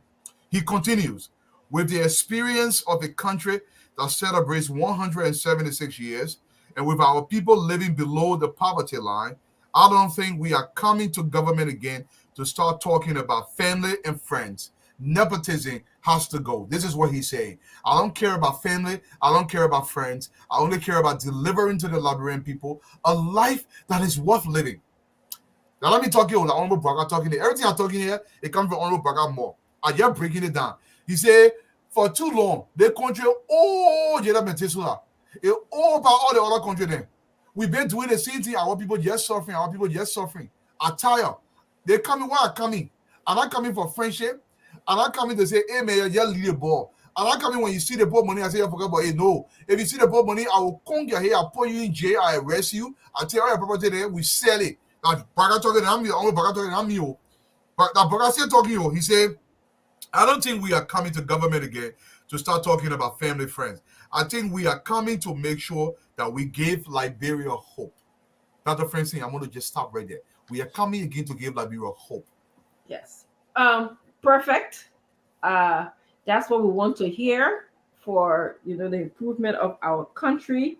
I believe that we're talking about how do we make sure that the goals are accomplished. All of the ministries, Dwalu, they were established by an act or some kind of law. Yes. So we need to visit those acts. I'm thinking, for example, the Ministry of Transportation. There's a reason why that Ministry of Transportation was established. So, like you said, develop some kind of timeline, progression. Use like something that is some of those acts and some of the what they were expected to require may be outdated. So you get rid of the ones that are outdated. You bring in the one because some of them were developed 60s, 70s. You bring in the one that are useful, the one that is subjective to the people. That's what we call the smart approach. The one that is subjective, the ones that is measurable. There's goals in there that you can measure. Okay, like say, between January and February, the next meeting that will come to, I want you guys to give me a report on XYZ. Okay, according to the acts where you were created upon. All right, and it should be, the timetable. Everybody should have a win-win situation for the timetable that you set. All right, and it should be relevant to the progression of our country, to making Liberia a better place. I agree. He said he doesn't want any nepotism. Like I said, you can't come in with friendship. Nepotism makes it difficult to accomplish goals because you have your family member working for you or your friends in the inner circle. How are you going to chastise them? Okay, how are you going to reprimand them, or how are you going to say, my man, you're not doing your job? Okay, my man, you're making our organization look bad. So you have to definitely go back to why these acts. All of the Agricultural Act, it was established by act. Gender was established by act. Transportation was established by act. The Ministry of Finance was established by act. All of them. Okay, so we got to revisit them because I think some of these people, they have brought in their own ideas and have swayed away from the act, which is working for the Liberian people. I'm sure those acts got an underlying theme, which is working away from the Liberian people. Listen, I want to also say, we come from different views, body, but this is about Liberia again. Yeah. We all supposed to be working for the best interest of our country. If you said, well, Honorable Braga does well, we're going to praise him. We're going to be happy. But at the same time, we'll be here to check, to make sure, and we hope that the check is not from a bad place. It's just from a place to say, listen, we want better. We want better. So that's what I wanted to add to that. It's look, my brother, we said legend. Welcome to the show, man. Look, the issue that we continue to say about the country is we have not done it in the past. Dr. Francis said every single entity, government entity or agency that was established by an act. When the act is established for agency, there is a description of why the act was established and the intent of what the act is supposed to achieve. Let me give you an example. The government established the Malaria Reduction Act of 1973. I'm being hypothetical. I don't know if such a thing exists, right? It's on the Health Ministry. They established the Malaria Reduction Act. And they make Dr. Francine the chairperson over the Malaria Reduction Act. Just by the name itself, is to reduce malaria rate in the country. First of all, they will have to define how many people get malaria in Liberia every single year. Let's assume for the sake of argument, it's 100,000 people get malaria every year. Now, I would say, based on these criteria, we believe this act will reduce malaria in the next 10 years down to 10,000 people every single year instead of 100,000 people. That would be the framework of the act. It could be a whole lot more, but I'm just being very miniaturized here. Dr. Francine's job now, she got an authority. She will write certain regulations on the act, how to go about achieving this. Now, I'll give you an example. I used to work for a company here out of Quincy, Massachusetts. It was a small uprising company. Granite Telecommunications, a $1 billion company now. And I used to work as a pricing analyst, the sole pricing analyst for the entire company. So I reported directly to the CFO. Every single Friday, we are going to a meeting. Everybody's in that meeting. You sit at the head of a table, Valu, on the pricing operation, what are we looking at? So almost every single week, I have to present to this massive board what's going on, how can we reduce the pricing to make sure we get the sales number from, let's say we are 100 million, because the goal was to get a company to over $1 billion. That was almost 20 years ago, to get a company to over $1 billion. So at the time, every single quarter, they are strategizing 100 million, 150 million, 120 million. If they cannot meet those numbers, some people lose their jobs. It is that serious. So government should be that serious, because if you are running, public works, and public works tells me with $50 million budget, we can pave 200 miles of road every single year. Hypothetical again. I gotta say the thing. I should not be saying it, but sometimes people will say, "Oh, Dwadu said this." Every time we say something, unless we say directly, these are hypothetical. People should be able to deduce that it is hypothetical. And if public work give us 50 miles of road, public work ministers should come and explain not just to the legislature, but to the very president when they go to the board meeting, because every day or every week, they should be explaining their deliverable and what they are doing. But people don't even go to work, Dr. Francine. And sometimes when they don't go to work, guess what? People think when you don't go to work, that normal thing is very dangerous. Because if you're running the health ministry and you're not really going to work, that means you're not working. That means little favor out of River G County is going to die because the health minister and her malaria team out of Bapalu County, they're not going to work, they're not responding. Oh, so that the people can't favor? Yeah, that the people can't live favor. Because if they were going to work repeatedly, they can mitigate, they can actually stop that before it happens. This is what is important. Look, people here work 12, 15 hours per day. Government job, they're not relaxing place. Everybody want to go there because they want to relax. Ellie Johnson Sully personifies it. That woman went to work from soon the money waiting that she had her fun. I'm not praising Ellie, but when they came to working, she worked. Yeah. President Weah was a total opposite. The man never went to work. Dr. Francine, let me read the last portion. Go ahead. And Honorable Baga said, this one is paraphrased. This is not a direct quotation, but it's paraphrasing. He added that through the arrest, which is agriculture, rule of law, education, sanitation, and tourism platform, his government will initiate programs that will empower the young people. My heart is just lifted. The young people, our rising family, who make up over 60% of the population. Do you know in Liberia, people under the age of 40 make up more than 60% of the entire population? And most of these people, do you know of that? Most of the people under 40, I would say close to 90% of that population have never made more than $500 a month before. So sad. We got problem. We got serious problem. You cannot grow. To make this happen, he stated that his government will create the enabling environment to attract investors and create a vibrant private sector that will create jobs and boost trade. Abe, I think when you told me that, you say it again. Look, government only has the capacity to hire maybe 30 tops 40,000 people. It's still plenty about tops. Right now, we got over 70,000 people in the government, and President, we are continuing to pad the payroll, put more people there.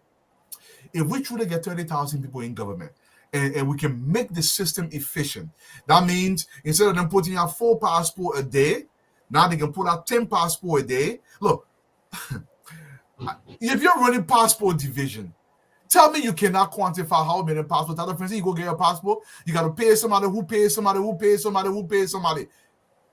How can somebody be running passports? They don't know how many passports they can pull out per day. Now, I'm going to give it to you with Honorable Braga last statement. Easy math, easy process. You just got to look at the average of your month, your week, and make your projection. Not a rocket scientist at all, Dwalu. So, but I like what we are hearing so far. My concern is I want to see more details on empowering the young people. As you said, Dwalu, 60% of the population in Liberia falls in that category. And what does that involve? Empowering the young people. What does that mean? I don't know if he said that in the article or not. No. But for me, I'm detecting mental health issues. That's a huge, huge thing in our country right now. We have to keep in mind many of our young people were not properly rehabilitated, and I think there's some detriments to that. I think some of them are having some problems with that. The issue of substance abuse, I'm hearing that it's on the rise. I was listening to different people as they were campaigning, and they're in previous campaign, people didn't even visit substance abuse. So the fact that that was part of the campaign message suggests to me that we do have a problem with substance abuse. We have to start putting mental health issues in the budget. I have not seen this recently. I know we had a mental health law that was passed.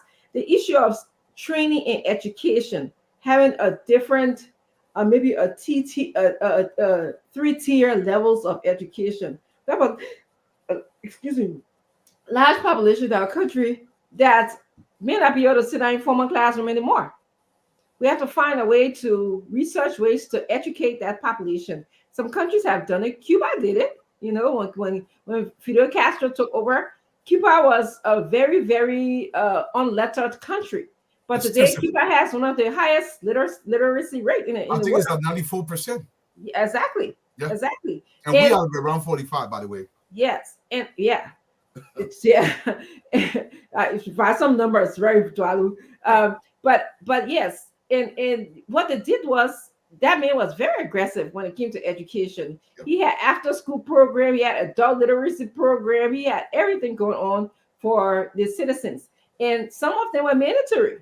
Yep. All right. So we have to specialize in educating and training the young people in order to bring them up to par. There has to be, I know that George Weah was in the TVET program. I did not specifically hear any outcomes of those programs where they are right now. I know one of the last time one of the speakers said that they were building residential programs in Bentall for I think they put a picture up for these young people to train them in vocational areas. But it has to be so intentional. It's not something I can do on a drive-by. You have to have like people that have expertise in the knowledge of young people training, mental health issues, and substance abuse. So I know that arrest is the overall arching theme of his vision, but I think that some of these things we have to be specific. You know, the whole issue of tourism. What does that mean? We talked about this brief, Dwalu. You know, the issue of the annual diaspora conference and Liberianization conference in Liberia and what else that all falls under tourism to me. Business, tourism, commerce to me. Okay, so all of those things I think are very important. Yeah, but you know, Stenbogate, what you just said is great.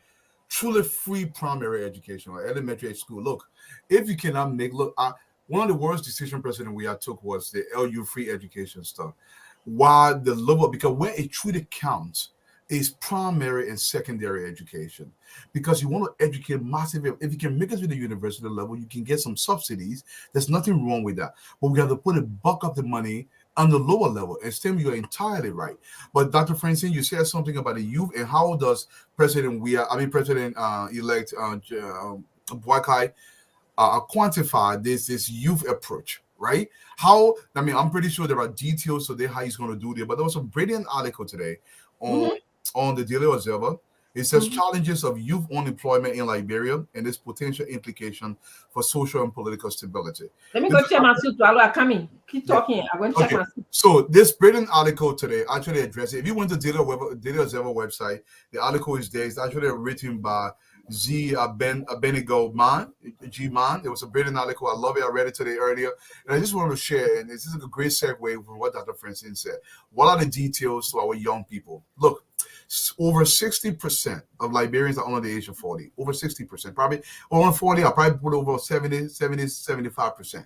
So majority of the country is actually young people, but they have no prospect. And I just want to cover a little bit of this article today that was written by my brother Man. He says the volatile state of youth in Liberia can be attributed largely to how the post-war interventions, especially the rehabilitation and reintegration of ex-combatants, were conducted. Emphasis was more on quantity and not on quality and sustainability. The result is relapse of ex-combatants to crime and drug abuse that Liberian corridor struggles with. All of those, we already know them. But one of the things in the article that he talked about youth, how do you transition the youth from, you can rehabilitate all you want. This is something Senator Dillon intended to do. Even though Senator Dillon's approach is crucially important for the country, but it's too small. It's too small to address the plight of the country. Now, don't get me wrong. Like I will say this again. It's a great idea on the part of Senator Dillon, but it must be done nationally on a massive scale. Take the stuff in the heart of the city. Go, I don't care, take it to Buchanan or take it to maybe Kakata Way. Not in Kakata, but Kakata Highway. You build a massive complex where you can actually begin to rehabilitate our people on a massive scale. Because when we can do that on a massive scale, what we are doing is another plan that I thought about and I actually discussed in the paper that I wrote was, let's assume anybody who wants to get rehabilitated, we take them to Sesto, Riverside County. We build a massive complex there. If you go through the program, when you are done, the government gave you maybe 2 lots of land. And on that lot of land, if you can remain sober, let's say for 5 or 10 years, anything you plant on that land, let's say you plant potato grain, the government buys the potato grain from you directly, takes the potato grain to market, and pays you. But if you can ready farm that land for, let's say, 5 years, you get to own the land. The government read up a deed for you. It's part of your rehabilitation process. So if we have a massive area in Riverside County, for example, it's a massive rehabilitation site. Every person that goes through the rehabilitation, when we know you are beginning to done, you get some skill, they give you 2 lots of land. That lot of land, you can farm it with pepper, potato green, whatever you farm, the government buys it from you, pays you, sell that goods to market. If you can farm that 2 lots for 10 years, the government can deal that land up to you, and then you become somebody in society, you're fully rehabilitated, provided you can keep your sobriety for at least 10 years. You get 2 lots of land.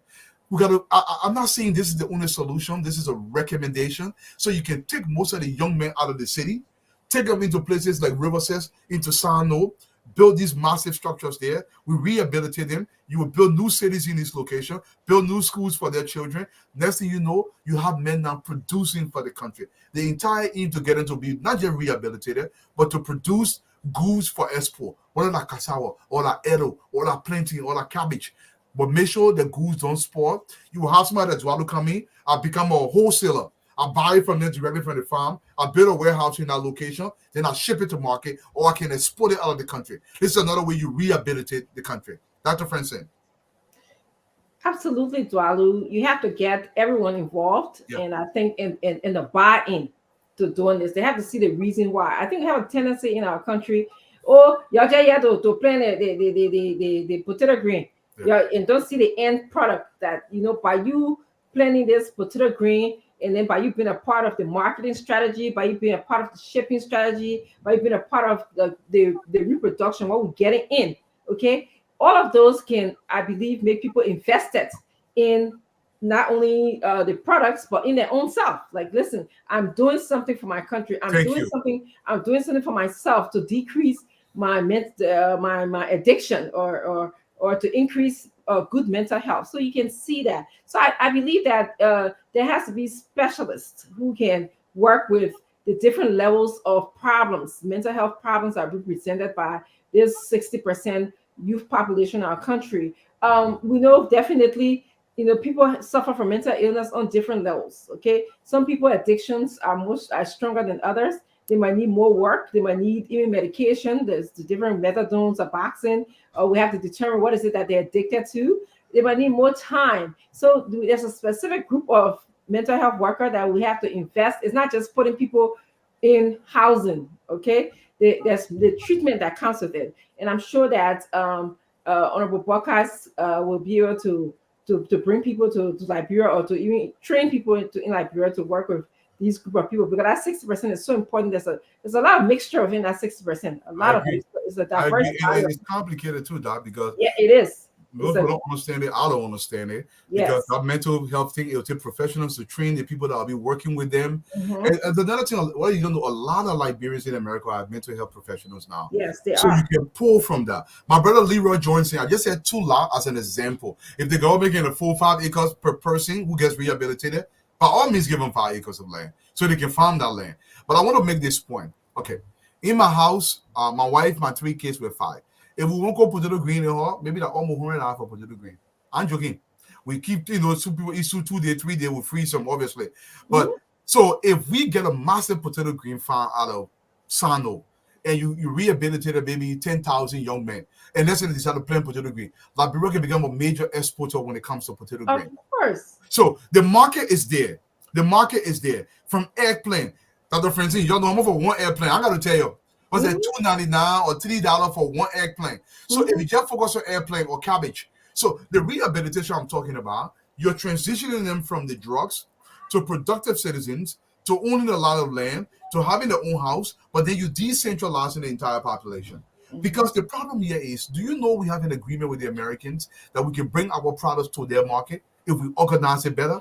Yes. The opportunities are there. And on the Baka, he understands this. And we can actually tap into that. You bring in professionals, we build these massive warehouses. We say, listen, anybody plant potato green in Sano, we will buy. We'll buy it. Even in Moriba, potato green is very expensive. I'm just using potato green as an example. I shouldn't be saying this, but it can be anything. Yes. So don't pick on one thing. Anytime I use something as an example, okay, it can be cabbage, it can be, I don't know, pineapple, whatever. Kisali, whatever. But the great thing is, for potato green, you can use the potatoes. A lot of the sweet potatoes, so you got different parts of it that are very useful, so it can be done. And this whole issue of decentralization that you're talking about, Dwalu, it was done in Liberia before. In the 60s, 70s, when the mining company were booming in Liberia, okay? Our parents moved outside. That was one of the ways that Liberia was becoming decentralized. We had a bomb mine, we had Yegepa, we had Bombing Hills, we had Firestone. So these companies took the population away from different areas, different parts, and spread them out into the country. And it was working great. We were booming in those areas, like mining company, Firestone was booming. Life was good for those people. We just have to change some of the mechanism in terms of how now that all of those companies are gone and everything's gone, we didn't utilize them to say, okay, let's manufacture some things in our country. Okay, let's invest in Liberia. What we kind of did, we relied on the Europeans and these different owners of the country to come in, suck out all of our mineral and carry it somewhere else. So when they left, everything died in those areas. Now we can now learn from the lesson and recreate a new strategy that is being practiced all around the world. Self-preservation, country preservation comes first. Then other, and then building up other people's economy. So that's very important. I wanted to add one of the things that I think that is on our side when it comes to the substance abuse and mental health issue is that collectivist culture that runs through our country. You see, in this part of the world, a lot of families tend to be separated. We are so far apart. We are very decentralized because of whatever reason. Yeah. I still feel the collectivist nature in our country, although I'm seeing that disappearing slowly. People still seem to care. If you're a mental health client, one of the greatest things that you can benefit from is support from your family members or support from your community.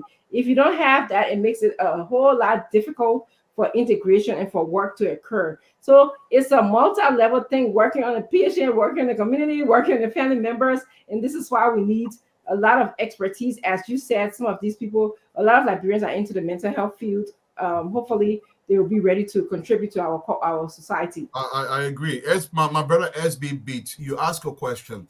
What will happen to the other youth who are not drug addicted when they get opportunity to? This is not restricted just to young people who are on drugs. Any person can decide to become a farmer. And somebody mentioned with the food industry, we all know the food industry is a big business. Look, African food, if you're listening in Liberia, our food is not cheap. It's so expensive. In fact, our food is probably 3 times more expensive than a typical American food here because it's plentiful. So if you even the palm oil, the small thing that will sell it for $10, $15, $20. So imagine if we set up this kind of operation. And yesterday I mentioned about owning a container ship that the government can come in, then we'll have an export market. Look, every society that have developed, export is what grew that society. Look, even if they're landlocked, the Chinese, look, if the Americans stop importing Chinese goods today, China collapses. Let me repeat. Literally everything we use, I don't know how many things I got on the table here, maybe 20 different things here, probably nearly all of them made in China. And we import them to our country. But we have a market now. We may not have the industrialized base or the technical know-how base here to create electronic product, but it starts from there. Another thing I want you guys to understand, when we start talking about something, we'll not include all. So when you talk about it, we tweak it again. Then we tweak it again to make it better. But the whole factor is start talking about it. So if we talk about potato green, we'll say, you know what, wrong? We got a potato green platform. How can now we do potato green at this? The peanut butter, what you see, peanut get over 300 different products. Yes. But you start out with peanut butter. Mm-hmm. So you can grow that product over time. This is where the technical. So kids that are graduating from cassava. Thank you. You got gari. You got a flour. You got a a starch. yeast. Yes. Yes, starch, you know. I mean, it's plentiful. So you got kids graduating from LU in chemistry or in biology, in some of the hard sciences. I can come into the country, like my wife's dream in Liberia is to set up a lab. Every day she wants to set up a chemistry lab. She wants water testing. She wants to test medications that are coming into the country to make sure any medicine they bring in the country, that the medicine actually meets its potency that is described. Most of the medicine that come to Liberia, they're the placebos, right? They don't work. And nobody tests them. So what she does here is she tests medication to make sure they meet the FDA guidelines. Of course. So if you set up that kind of lab in Liberia, let's say the government of Liberia contracts the lab, say, you know what, wrong? Any medicine that comes to Liberia has to get approved by Claros Laboratory. Give an example. So now so we don't have no approving process. No. Now we're beginning to grow. No credentialing. Thank you. That's what we call it. And that's what we want for the society. So everybody start growing. So if you're drinking water in Liberia, in fact, one time I brought 3 bags of water in Liberia. They found that we were drinking Liberia. So I hammer my wife, she said, hey, honey, I have to pay off. I don't think you test this water for me. Good. You know, 100% of the water was not conducive for human consumption. Oh my God. 2 of the bags have fecal matters in them. Ooh. So the water may appear clean, but it's not clean. If you go to the places where they can make the water, that's the friend say you will coil. And the regulations are not there. So this is part of City Hall's jobs, right? Food inspectorate, water, anything that go into the human body should be approved and inspected aggressively. So these things will only happen if we start building technical capacity across the country. So as you start building them, you say, you know what, wrong? We build it, one will go up. We build it, one will go up. Then you start setting standard. But guess what? When you start standardizing things, you create massive amount of jobs. Yes. In so many different fields. Yes. And this is how we grow. Yes. And you can do it. You know, you can do all of those things simultaneously. It's not like, you know, you're only going to sit work on water today, you know, work on substance abuse. This is what a systemic government would be all about. Okay. So I definitely think that, you know, even though we are mentioning one thing, but we are looking at the application of these things across the board. We're not just stationing on one thing. Yeah. So yeah, I believe, you know, we can make this work in our country. All hands got to be on deck. All brains got to be willing to think outside of the box, on the side of the box, inside of the box. Got to be able to contribute, you know, from both ends. There has to be a partnership between us in the diaspora and us in the people in Liberia. That always something that I think there's a gap in between that for a long time. And we don't want to be that gap we don't want that gap to be not beneficial. We see even dwelling, we can speak to that briefly. You know, even in this country, there's a gap between the people, the African Americans and the Africans. Yeah. Okay, we're not using the potential, our power as people to make change because we have this gap. And I think if we let this gap go on for so long between Liberians in Liberia and Liberians in the diaspora, it could possibly cause some problems. I also wanted to bring up the issue of the shipping company. Yeah. It is my understanding, Tualu, and maybe you can correct me on this because I read this a long time ago, that a lot of empty containers leave Liberia to come back. It is true. Okay. It is true. A lot of Firestone, my girl Yawana Jala, I want to recognize you, but it would say, I was a woman to recognize yeah. Yes, Firestone's been having this problem for many years. Mhm. Even LAC has the same problem. The cocoa power plantation, they have a major problem. We always allow opportunity to leave the country. And one thing that disturbs me, look, I want to give a big kudos to the people in Nima County. I've never been to Lofa, but every time I go into Nima, that's a friend saying, the food can spoil. I'm talking about vast economic opportunity. Let me put it into context. If Omen Yankwe plants 300 trees of bananas, and he can only sell 100 of those, and 200 goes to waste, Omen Yankwe is less likely to plant more banana tree going forward. So what that does is it contracts the economy of Nima County. So if 1 billion is going to go to Nima, only 500 million will go to Nima. Hypothetical, guys. Those empty containers now, the government could have capitalized on this thing and say, you know what, wrong? This is crazy. You cannot take these empty containers when you're going back into Cleveland or you're going back into Boston or New York or New Jersey port. What we are going to do is we're going to ship Pankana. Or we're going to ship the plantain from Omen Yankwe's plantation. The government buys them and dry goods sells them in the stores here. They sell it. We buy plantain here, we buy cassava. They put them in the starchy stuff. Starch. I think that's starchy. They put it in to preserve them. Yes. So if we start buying massively all of those locations, so those containers, yes, I think it's about 90% of the container come out. And so empty from Liberia. Yes, and so that was going to say. So just as we bring in, we clear all of that. Going to Dubai business of clearing your things. Then you can use the same opportunity to make sure that yes, it goes both ways. Correct. And I want to say, Yanwala Jala, I turned the soup off. I know you're concerned about potato green pretty. Yes, I'm waiting because my husband fixing the dough. So the oil, speaking about oil, I had to buy one of those big gallon of oil. It came from Liberia. Paid $60 for it. Okay. And so I can't lift that thing up and it needs to how the oil can fall asleep, especially in big gallon like that. So I waited for him to finish the dough so he can bring it and pour it into the soup because I raw palmer potato grain cooking as opposed to fried potato. Yeah, and Stevie Cooper, I love. No, we got no major to it, so we based for the comments. So if you got some idea, put them. But Stevie Cooper, you're right. Look, during the plum season, we can try to eat as much plum as we can. Plum, they're not small business here. So the plum juice, they both get it year round. And the plum juice is a simple factory you can set up somewhere where major plum. Let's say you set it somewhere at Buchanan. Yeah, I'm biased when it comes to Buchanan because I want a few factories to go to Buchanan. Buchanan has the port, it has a road connection to Monrovia, it's almost centrally located. We can concentrate in Buchanan. We establish a fruit processing plant. So when coconut, look, even coconut, they're not small thing we're joking with. So all these containers, the coconut plantations over there from Upper Buchanan Way, when you go into Edana, when you go into Lamco, along the beach, all the way into Riverside, in fact, from Barclayville all the way to Harper, all the way, it's coconut tree, your waste. Coconut, they're not small money. So all these things, we have to organize them better.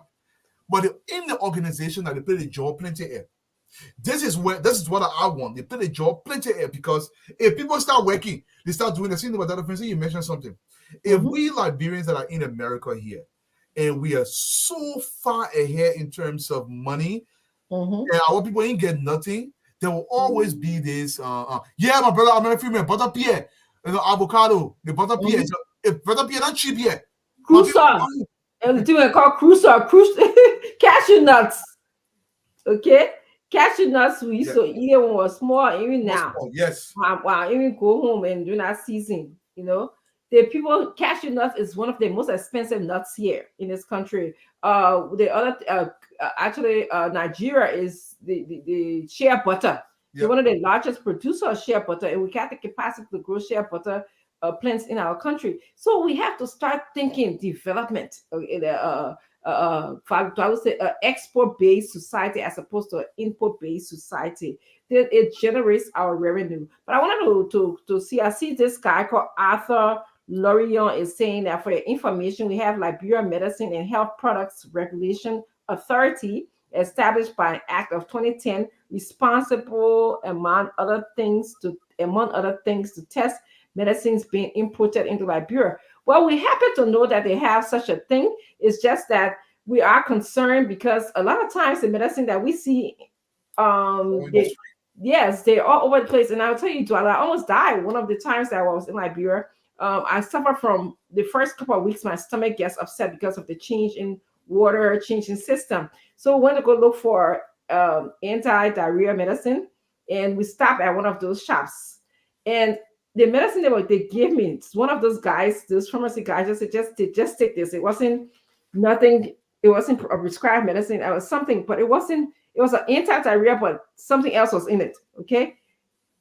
Luckily I read it, and my husband read it. Otherwise, I would have taken that medicine and just depleted my whole body system, as opposed to taking. And I came back home. I was talking to what was happening to me, to somebody. They said, "Why don't you just go back to a regular Pepto-Bismol, which is what we usually use here for when you're having stomach problem and anti-diarrhea problem." That's it. But these are the things that I'm happy that after you guys have this system, but we're just seeing some holes within the system. We just want the system of medicine and health products elevated, the regulatory system elevated a little bit more to have more check and balance system in Liberia. Yeah, but not even just that. Look, my brother, I love you mentioned that even the so-called alcohol oil that comes to Liberia, that 2-step is set half of it on the way. Then grease, then on top of it, the alcohol oil. What standards are we setting for that regulation? The chicken that comes to Liberia, for instance, when you go to Rela, you see the chicken is white. You don't know the chicken. It coming to Liberia. Who's testing to make sure this is okay for human consumption? Now, I don't eat chicken in Liberia. No, I don't. But eat chicken, they gotta be country chicken. Yeah, I had chicken. It didn't taste. It tasted. No, they don't even taste the chicken. So another thing too is, guys, in this country and most of the developed world, every year they kill millions of chicken before they used to put them into the ground and they get rid of them. But they realize there's a market for it now in Africa. Sometimes the chickens are diseased. That's why they're killing them. If you see, like, sometimes certain fish, the pea feed or the pea here, what is on the ground before, there's nothing wrong for them bringing it to Liberia. But we should also make sure it meets a Liberian established standard for our people to consume. Because some of the health issues that those things will bring to Liberia, we're not prepared yet to mitigate them. That's what we are saying, because if we accept anything into the country without proper regulation, we won't suffer. So the same cancer people get here, you get it over there, but here they get a little bit systems where they can kind of try to fight that. But over there, we don't get a chance to fight it. So then why can't we grow our own chicken locally and say, no, you don't bring your chicken here? That's a fact. That's a fact. And the thing about, those people are not going to look out for our best interest if we do not look out for our best interest. These developed countries, they are after commercialization, money making. Okay, that's the bottom line. That's how they speak. We know it. Okay, and that's not a bad thing. However, we are saying they're not going to come to us and say we're selling you bad chicken. Okay, they want it at the end of the day. They just want their money. So we now have to have system in place to say, this chicken is not good for our population to consume because of X, Y, Z. So then we need to create our own market, and that's what any business. The bottom line of our business is to make money. Basically, is not to help people to eat better or to eat good food. Well, it is great to have that as part of your customer service, but the bottom line is to want to make money. So I just wanted to add that. And another thing too, because our system has not developed, though, almost everybody in America has a personal doctor. Let me repeat. I know it sounds shocking, but for in Liberia, everybody get a personal doctor. And if you're responsible, once or twice a year, your doctor will do a full checkup. Oh, yes. You don't need to be sick to go to hospital. Nope. It's another reason to make sure we don't bring bad food to our country. Because in Liberia, when you get sick, that means the thing what may you say it don't get big before you know it. So they can catch it before it happens. So that's the reason why we can let them send any food to our country, any oil to our country. So when we start making our own thing back home, we set our own standard. It don't mean you can bring things in here because we can bring everything in. But there's no reason why we should be bringing any food in Liberia. Because we got plenty of unemployed. Why we bringing alcohol in Liberia? Why we bringing even the hair grease and simple basic business? Why we bringing in Liberia? The chicken and meat. Why we bringing Liberia? Rice. Why we bringing Liberia? And that's going to be there. No, because we can get it there, and we got plenty of land in Liberia. Anywhere you plant potato, green will grow. Yes. Anywhere you plant anything will grow. One of the best fertile lands in our region. Liberia is known for its fertile land and good rain. Good rain. Raindrop. What to do? Look, guys. I mean, what's the name? If a guy want to come on, usually on the side of the show, don't stay long. We can take some calls. We interact with the people today. And we'll make it very long. But these are some of the ideas we got to put for. All got to do our part. One of the things, if I have an opportunity to be on the podcast here, one of the things I will continue to push for, the diaspora Liberian get some money. They're looking for a place to put their money that will be protected. Let's find a way to bring the money plenty into Liberia to make sure they get profit inside the money so they can develop Liberia. Look, if I really set up a platform and I say anybody give me 1,000 right now, we'll be able to do this and develop something in Liberia. People won't put their money somewhere. They just want to make sure the money is protected. Yeah. How do we do that, Nelson? Yeah. This is the problem. But Nelson, I want you to put a thing out. Let people from Liberia call with business ideas that this thing can be done on the ground locally. That all Liberian Americans say, no wrong. I get my $500. I won't send it to Mankolu, and Mankolu myself will go into a business that will work. But now, businesses do fail. We understand all that, but we need people good effort. So I want people to call into the show and say, oh, when Omar Baraka into power, yeah, one way, that's something he can do for the more people employ. Or yes, people in America can do to get more people job here. That's the question I want for you to ask, Nelson. So as we listen, yes, as we prepare for that, I want to remind people the Cash App down here for Fadiga. You know, Fadiga is a committed panelist on this show. He's also committed a Liberian. He went home to help usher in Vice President-elect Bokka's government, and he got sick. Luckily, he came back to the United States on time. If you guys stay there maybe another hour, this thing that we're talking about everybody having their own doctors, their own family doctor, it may have been a little bit challenging for him to be able to receive some help. So if you, whatever, God lays on your heart to give Fadiga would be helpful. I spoke to him today. He's been out of a job. His bill is very expensive and all of those things. In fact, he was he took vacation time. He went to Liberia. So, and then got sick. So all of those things were not added up. So I wanted to say that. I also want to say happy wedding anniversary to Musa and Denise Bility. Today is their wedding anniversary. We want to wish you many more years to come. So I just wanted to add that as well. Yeah, brother Bility, happy wedding anniversary. And to my brother, I think Odes Kangba, you said something here, and I sort of agree with you. I just want to highlight that very quickly. Kangba said, share butter. That's a Liberian, I forget his name. He became almost a billionaire for share butter. Was it Liberian guy that? Yes, I know Johnson, that Johnson guy. Mamu Johnson. Yeah, he became almost like a billionaire for selling Liberian share butter. So it's all in the stores here. People buy them for the hair. And guess what? We're going to set up a massive factory in Liberia that we exported that. Yes. So take some calls from back home. People call in with some good ideas. Let's talk Liberia today, man. All of us, man. Yeah. Okay.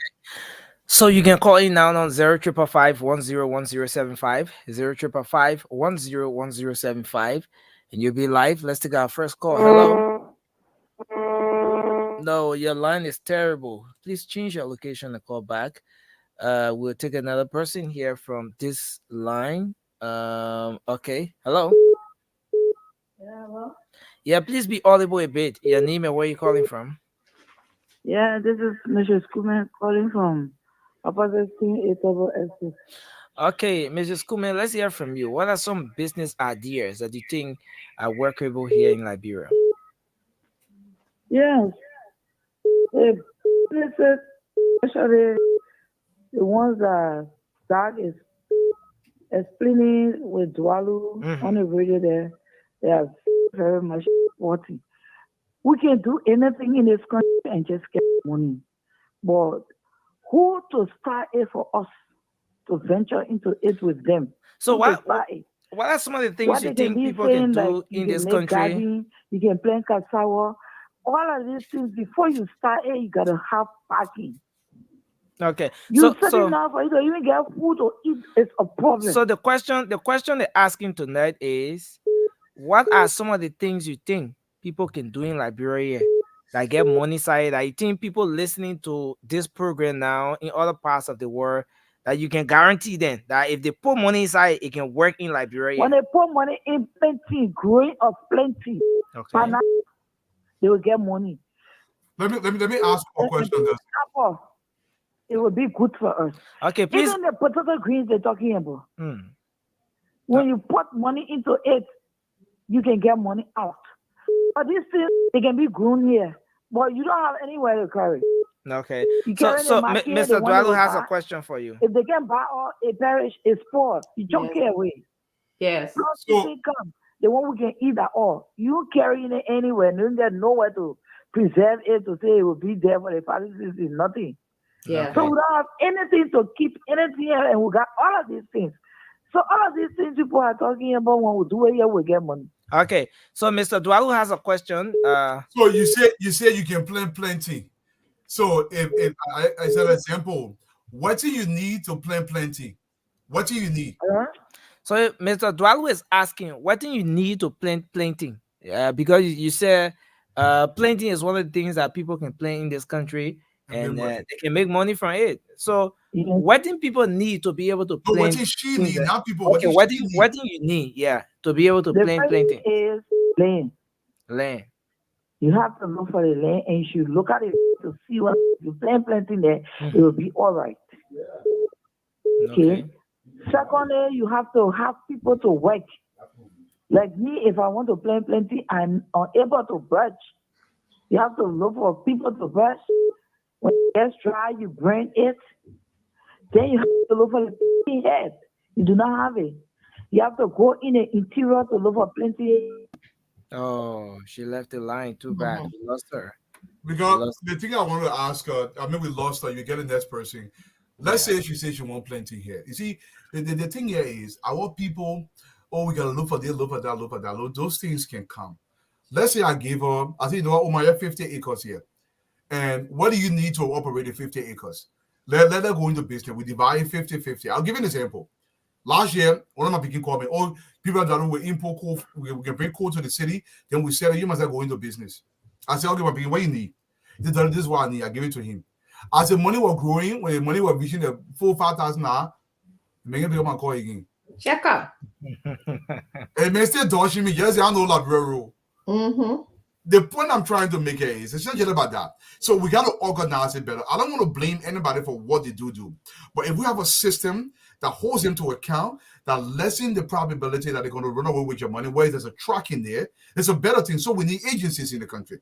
Now, she said there's no way to preserve your food.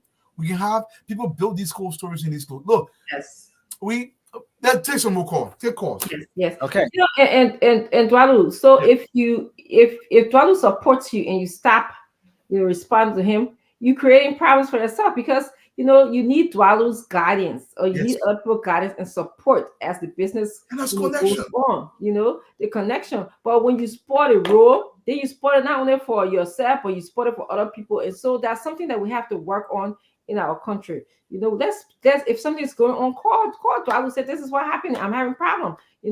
But for you to just stop answering your call, all of those things, that's the trust issues that we're talking about. Those are the gaps that I think that we have to decrease in order to be successful. Before the next person, I want to talk about this shipping business too. Long time before this government, before the war, milk could come to Liberia.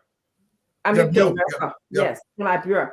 But these days it's so difficult. It is so difficult. It takes almost 3 weeks just to send. It's so expensive to send such a small box from Liberia. So we need to work on those kind of the postal services.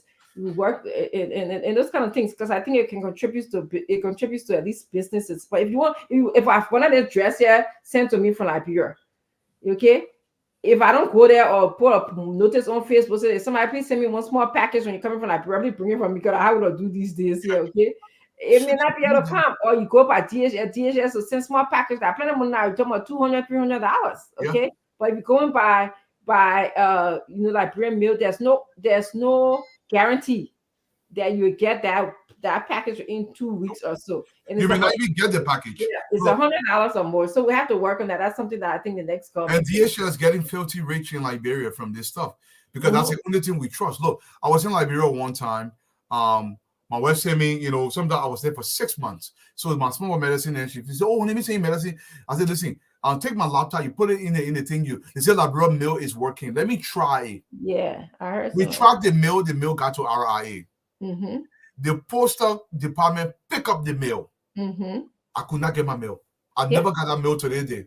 Yeah, I see saying that people don't know I see somebody saying people don't know that the post office work. It works, but good luck.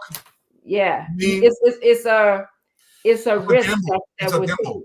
It's a gamble. Yeah. Even if you send regular letter, they'll open the letter and read. They're very unprofessional.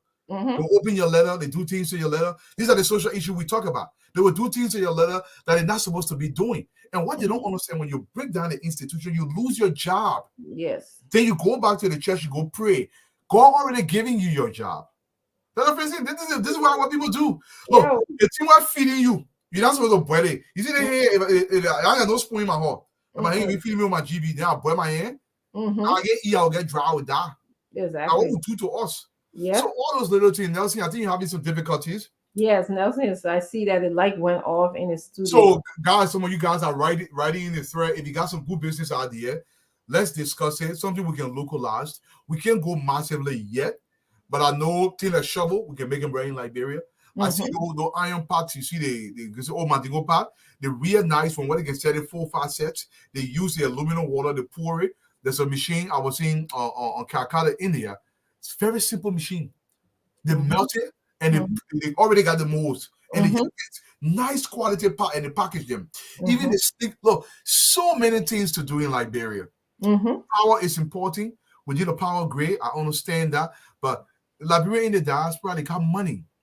They got money. I'm talking about in the context of Liberia. We may be broke here, all of us going from hand to mouth. But if something that will make it look, a typical pickup in Liberia that on the road, if the person is honest, could give you anywhere from $50 to $100 per day. That's a pickup. That means every single week you can get $600 from that pickup as the owner of the pickup. That's the first thing. If I can truly get $500 from a pickup driver for me in Liberia, I will look for 5 pickup to send. Yeah. But now you send our pickup. Yeah. And that's the thing we need to work on, the trust issue. You know, looking at as a business between you and Dwalu, or between you and myself, which means that we'll have time to set up that we have to talk every week where you can tell me a progress, you put the status, which means that you have to give me some numbers. You have to keep track of these things. Yeah. So which means that we have to have a plan as to, okay, if there's growth process, what bank are we using? You know, and all of these things that are involved. If there's something goes also to the car broke down today. God, I will say to the car broke down today. I got pictures to show you where the car broke down. It's still really break down. Yes, and how it broke down. Okay, I carry this car to the mechanic. Well, you get to mechanic, you let the mechanic outline what is going on. So you don't make the price so high because you got to take your own cut on it, or you take it to your brother, and then they don't know how to fix the car, and then the car have the same problem. You have to look at this as your job. And you know, Martin Luther King said, if you're gonna be a super, do it well. If you're gonna be whatever in this world, you gotta do it well. Yes, it pays off. It pays off. So that's why, you know, we really want to increase this trust factor, this honesty. And sometimes, you know, when you're in a survival mode, you're not thinking. And I think some of our people are in survival mode, so they just look at, what can I take today? How can I survive today? They're not looking at the long term. So part of looking at the long term is that we have to develop this trust system between us. Anyway, anyhow that we can do this will be very helpful to all of us. But that, you know, most of our answering the trust thing, and that's true. But the thing is, look, let me tell you what the boys used to do to me. When I first got to Liberia, I had to learn Liberia all over. You will get truck drivers in your truck. We get a serious contract that we should be working 24/7. When they know you got serious issues, they will take a spare part from the truck, they put an old spare part on it, and the truck break down. And mind you, this is Liberia. So most of the spare part that I used to order, I got to ship them by plane. Yeah. And it's not cheap. When the spare part, before you can get to the country, say, oh, but you will go look for it to Vatan. They will take whole day. They already get a spare part. Then they will resell it to you. Not realizing that they're destroying themselves. Because at the end of the day, I will still eat 3 times a day. You don't want to catch the hard time. The men will take the fuel off from the truck. I'll tell you the funny story. We were going to Buchanan. I was taking 2 tanker trucks to Buchanan with metal steel. And each of the truck I pulled, I think it was a $350 worth of fuel in the big truck. It was like $280 in the small truck. That fuel all took us to Buchanan. It didn't work. It brought us back because I went with them. The next time, it was the same thing. The thing couldn't reach in her bed. Yeah. Thank you. Even you figure out. Yeah. They try to bunny barrel, but they sell it fuel. Yes, they took some of the gas out. They suck it out and sell it. And the problem here is, look, you go to the length and breadth to say, listen, God, if we don't grow this to secure you a job, poverty will continue to haunt you. The only way you can eradicate poverty is not to depend on somebody else's pocket, it's to depend on your own pocket. And it's just over and over. So, and now when you take them to the law don't see you as an enforcer to say, oh, they're trying to destroy a business, the business paying taxes, that through the tax they can use to pay me. But they may not think that. No. They see you, oh, they want to try about, gee, what about, what are they doing? They see you as a victim. I mean, they see you as an opportunity to eat you again. So the trust is being, the distrust in Liberia is being encouraged by the very people that should uphold the law. Yes. So most of our people are dishonest because there is no consequence. Yes. Even if you put them in jail, it's for 2-3 days. They'll tell you, you feed a man and we'll put him in all time. What a point. And so there's a baseline that we have to start from, and this conversation has to be held a lot of times, not just only once here. I think that's part of the leadership conversation, that when Liberians, we need to trust you. We need to be able to have the diaspora people trust you, and you have to have this conversation. The things that you're saying, Dwalu, what discourages us? The top 10 things that discourages Liberians from connecting with the fellow Liberian back home, to promote business. Like, one is dishonesty. We're establishing right now. I think 2 is training, lack of training. Like, for example, you send a car and they don't know what the car is supposed to need. 3 is private communication. Okay, so that's all these different things that we can work on. We can come up with a list, and then basically, increase the communication, increase the trust factor, increase the training of our people to understand exactly the impact of their lack of training in the economy. So yes, we can definitely do that. Yeah, and another thing I want people to understand: when you steal from somebody who trying to start a business, most Liberians in America, in Australia, in Britain, they are very poor. Now, from the Liberian perspective, it may look that we get money, but we usually we are better than you, but we way on the bottom, most of us. So when that man he bring $30,000 to Liberia, he ain't get money. Don't see him looking shiny in the lab because he came to America. He ain't get money. That $30,000 he trying to turn right inside. So look, I had a buddy of mine bought a sand truck, and I know what sand truck we're making in the country that I was building. They bought the same truck. The same trucks, on a good day, you probably can make maybe 3-4 trips. Now, right now, the last time I was there 6 months ago, the Chinese truck, one load of sand is around $300 US for one load. Wow. So they can sell one blade, so that 6 blade can go in one of the Chinese truck. They can sell one blade for $25. So the man will go again the $300, he use $150, he buy the sand, then he transport it for $150. So if you're making 4 trips a day, that means you're making around $550 per day on the truck. On the truck. This is good. Everybody's going to eat. It means they give me $300 per day for my truck.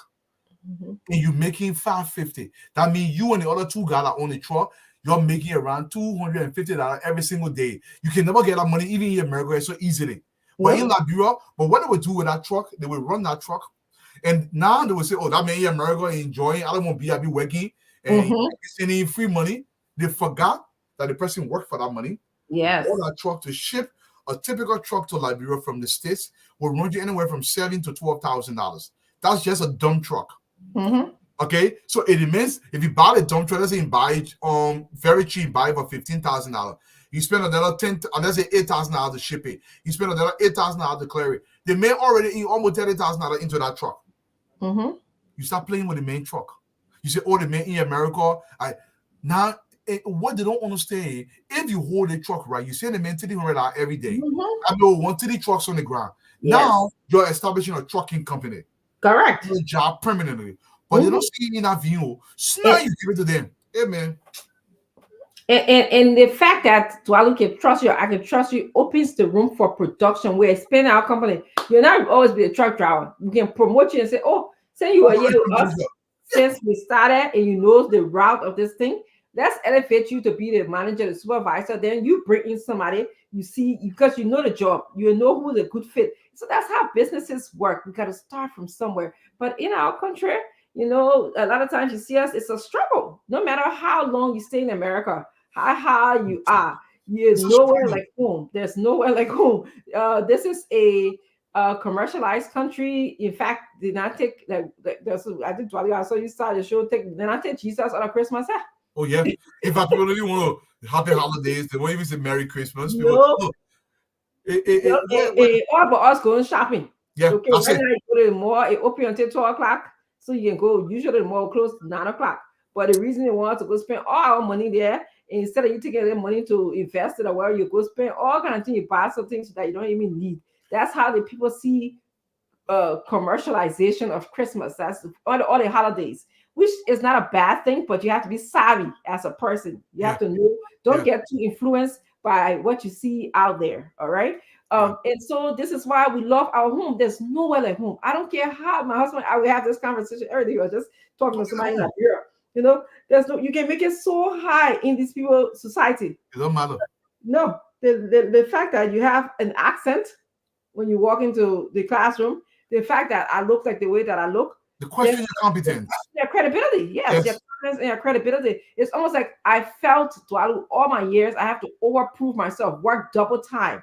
All right, just because of who I look like and what I look like, and being in a predominantly white establishment. That's just how it is. Okay, so again, our home is our home. We want to contribute. We want to give back.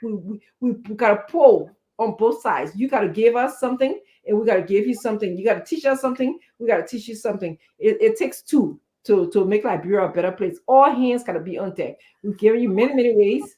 Many ways to get started with, and all of this can be done simultaneously. We hope that those who are in charge of this next comment are listening. They will take some of our ideas, that are writing things down to see how they can work. I mean, this fits right into the arrest vision, the arrest policy. It fits into tourism. It fits into rule of law, because of any rule of law, we can't go nowhere in our country. So those are the things that we need. When you see, I saw on Facebook, I was very impressed. Somebody was taking pictures of people who dirty the street in front of the car. They throw bottle. I saw that. Yeah. I was impressed with that as well. Yeah. So if you see a friend in the market and throwing, the people cleaning up right now, they are friend to go throw market dirt where it's not in the right receptacle. They just throwing it all over. That's your obligation to tell them, say, no, we don't do that. We're trying to keep our country clean. So get a receptacle over there that was supposed to throw the dirt. Okay, so those are the kind of things that we have to do. We have to take responsibility. It's everybody's business. When somebody playing music loud, they playing cell phone mini here, data mini here, whatever. You just say you got to go back to that person and say, you know what? Can you give us, some timing where you're going to be playing this, because this is a community. All right, this is noise pollution. So I beg you, want you to succeed in your market. But by the same time, please respect some of us who just waking up, or this can be very annoying to us. The same with the church, they be beating church drum all over the place. Yes, we respect the church, we respect God and stuff like that. But at the same time, you got to take into consideration that you are causing disturbances for the people in the neighborhood. There's rules, there's code that we have, zone codes that we have.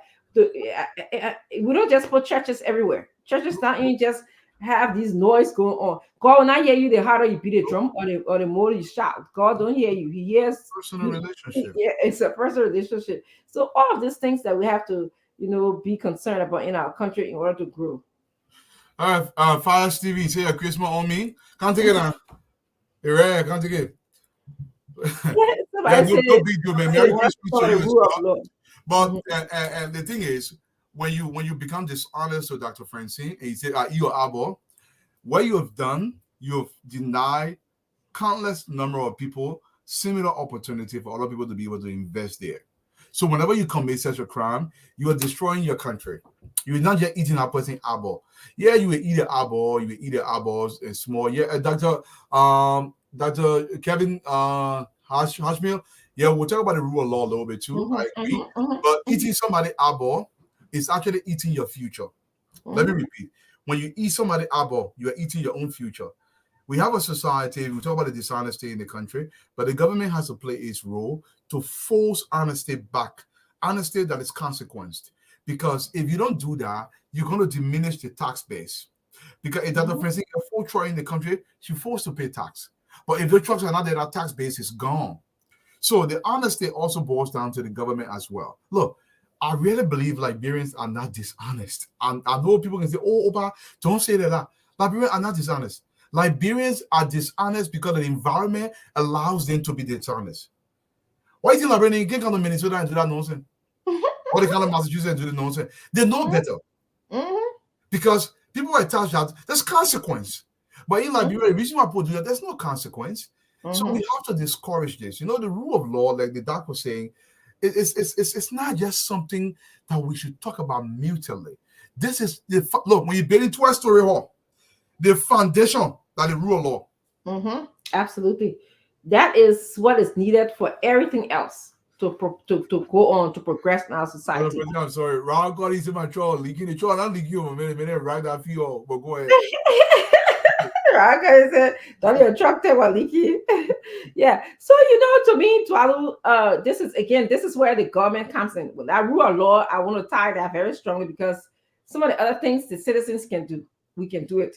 Okay. But when it comes to the rule of law involves the Justice Department, it involves the police and the citizens. Okay, so I think one of the first things that the president-elect Boka has to do is to make sure the appointment that he's making in the Justice Department, this person understands the security factor in Liberia.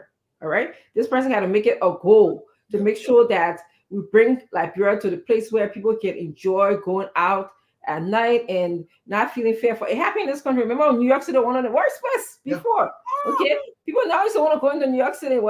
They were losing. All right, everything. Same with Philadelphia. But they brought in people who sat down and studied. And one of the things I was reading, and the guy said they took even light crime very seriously, even when you broke a window. Yeah, that was the reason for that. Yeah. Yes, they took those crimes because they said the more stringent they were on those light crimes, it would deter people from going into doing harder and bigger crimes. So somebody has to be able to strategize. See, the justice minister got to know that is very important. The whole thing of mild violence, sexual and gender-based violence, that gender means that justice minister will have to be working overnight. Secondly, there has to be a relationship between that justice ministry and the police department all the time. Every single one of them. You got to have maybe a Zoom call or a big conference or going to the different contests and talking to them, reading out to them what their job responsibilities are. If they don't know it, I will start afresh with them. Okay, tell them, we are here to serve the public. This is you working in these zones. I will need to see your report. Everybody have to report. Okay, report to your boss. Your boss report to the Minister of Justice. The Minister of Justice report to the President. That's how that has to be done every day. And then when we establish the rule of law in the country, then we'll see the citizens will start to feel, renewed. They will start to engage in these businesses ideas that we're talking about, But if we don't do the rule of law as the foundation point, we'll have some challenges in the society. The rule of law is everything, like you said, it's the foundation. Look, Dr. Francine, you mentioned something about the small crimes what New York did to get rid of them. And I would liken this to a child in a home. When you get small child growing up, when they lie to you, you say, oh, or you say, you don't go to bed at 9 o'clock. I'm not home, you'll get to bed. When you come, you say, oh, it's a massive big deal. Because when you don't discourage the small things, that's how they do big things. So you have to chastise the small things heavily to discourage the big things from happening. Because we say, oh, if I get loud to my mind that day, she's taking it this big. Imagine if they are going to a store and see. At least you will come and hear from them. That's the message law enforcement sent around the world. In Liberia, but man, what the man did? It made the costing everybody. You didn't hear cost before? You're missing the point. The cost is not just about the cost. It's about our children hearing this nonsense and normalizing irrational behavior. But my brother Winston Bestman said something, and this is going to hurt Liberia in the future. The steel raw quality. I know Seti brother set up a steel raw plan. And for those of us we end up building a story building in Liberia, I'm just so grateful that happened before. But we intend to build another story building so it will hurt us massively. The steel raw is supposed to meet certain strength capacity. Yes. And if they wouldn't make the steel raw, you can almost bend it with your bare hands. Yeah. So they're not strong enough. The steel raw is intended to become the spine of the building. It's just a human being that you're skeleton. Yeah. If your skeleton not strong, your whole body will collapse. you will see building collapsing in Liberia. And number two, the way the steel is tied is Dr. Francis, when I was building my building, I had to be present for the steel, for the framing of the building, because I couldn't take that risk. Because what they would do is they will pull. I've seen people's houses, they will just crack. If they force steel to go somewhere, they put 3 there. Then they sell one of it. But they believe that because they've already encased it in concrete, and that is okay. That is not okay. Especially a story building has a tremendous amount of force on it. If the steel, especially the 5A steel rod, like in my building, I refuse to use any steel rod for anything, just a 5A. And the reason for the 5A steel rod was to make sure the 5A steel rod withstand the shocks of the building. But the government is not regulating, going back to regulation and setting standard. So if Seti Brother is making, or whoever is making a steel rod in Liberia, we've gotten a lot of complaints about the steel rod not meeting standard. Now, I'm going to put a disclaimer out there. I am not a steel rod expert, but I want the government to look into this. If that is the case, that could be a problem later on. I just putting this out there to the people. Dr. Francine. Yeah, and that falls strictly, it sounds to me, a public work issue.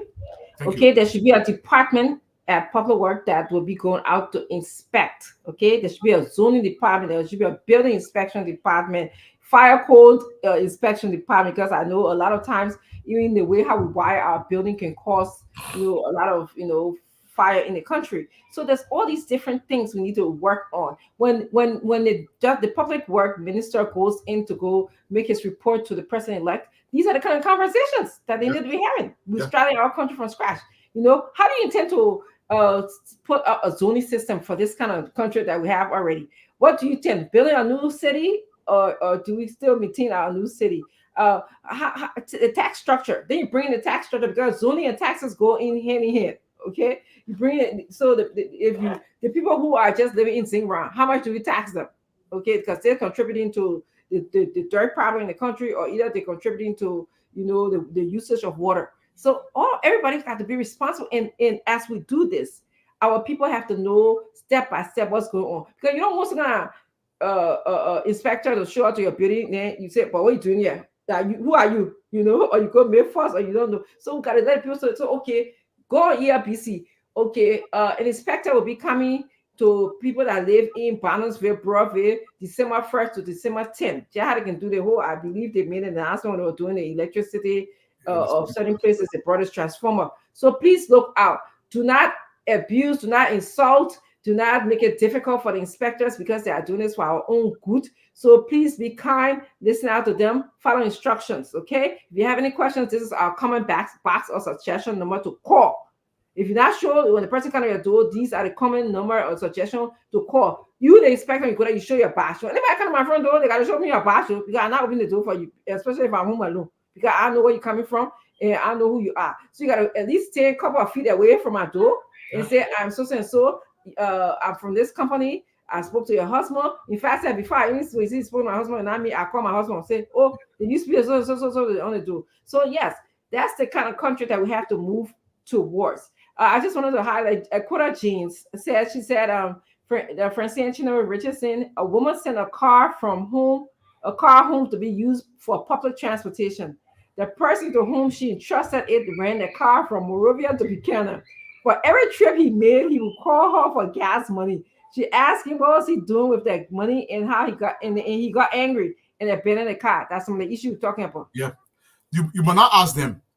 You might not ask them, and the French saying, you might not ask them. Even you call, look, that's when you talk about, say, my man, we have an agreement. Every day, we all the what's happening to the system with me. But I'm small to you. Business is not joking place. Business must be accounted for it to succeed. And look, they don't care. Look, I've seen vehicles that are owned by people on the highway. When you see a RAV4 taking low, you give up. They don't care. They will destroy it. And the thing is, I don't know why we do this. The thing is feeding you. Look, I used to ask my guys, I said, listen, do you rather me give you $100 every single week for 10 years, or I'll give you $5,000 today? Not a single person say, give me the $100 every single week for 10 years. All of them say they wanted $5,000 today. Without even thinking, it goes back to the thinking issue. Our people don't consider certain things. The point we're trying to make was, guys, you gotta hold the company good. When we build it up, you will get job for a longer time. Then you're making the $200 every single month, but you're stealing and you're killing the system. Because if it doesn't work, you are not going to work. The problem here is people tend to forget one thing. We are such a small country. Such a small country. People that won't make plenty of money will not come to Liberia. We're not plenty. So I would rather take my pen selling business in Nigeria or Ghana than go to Liberia.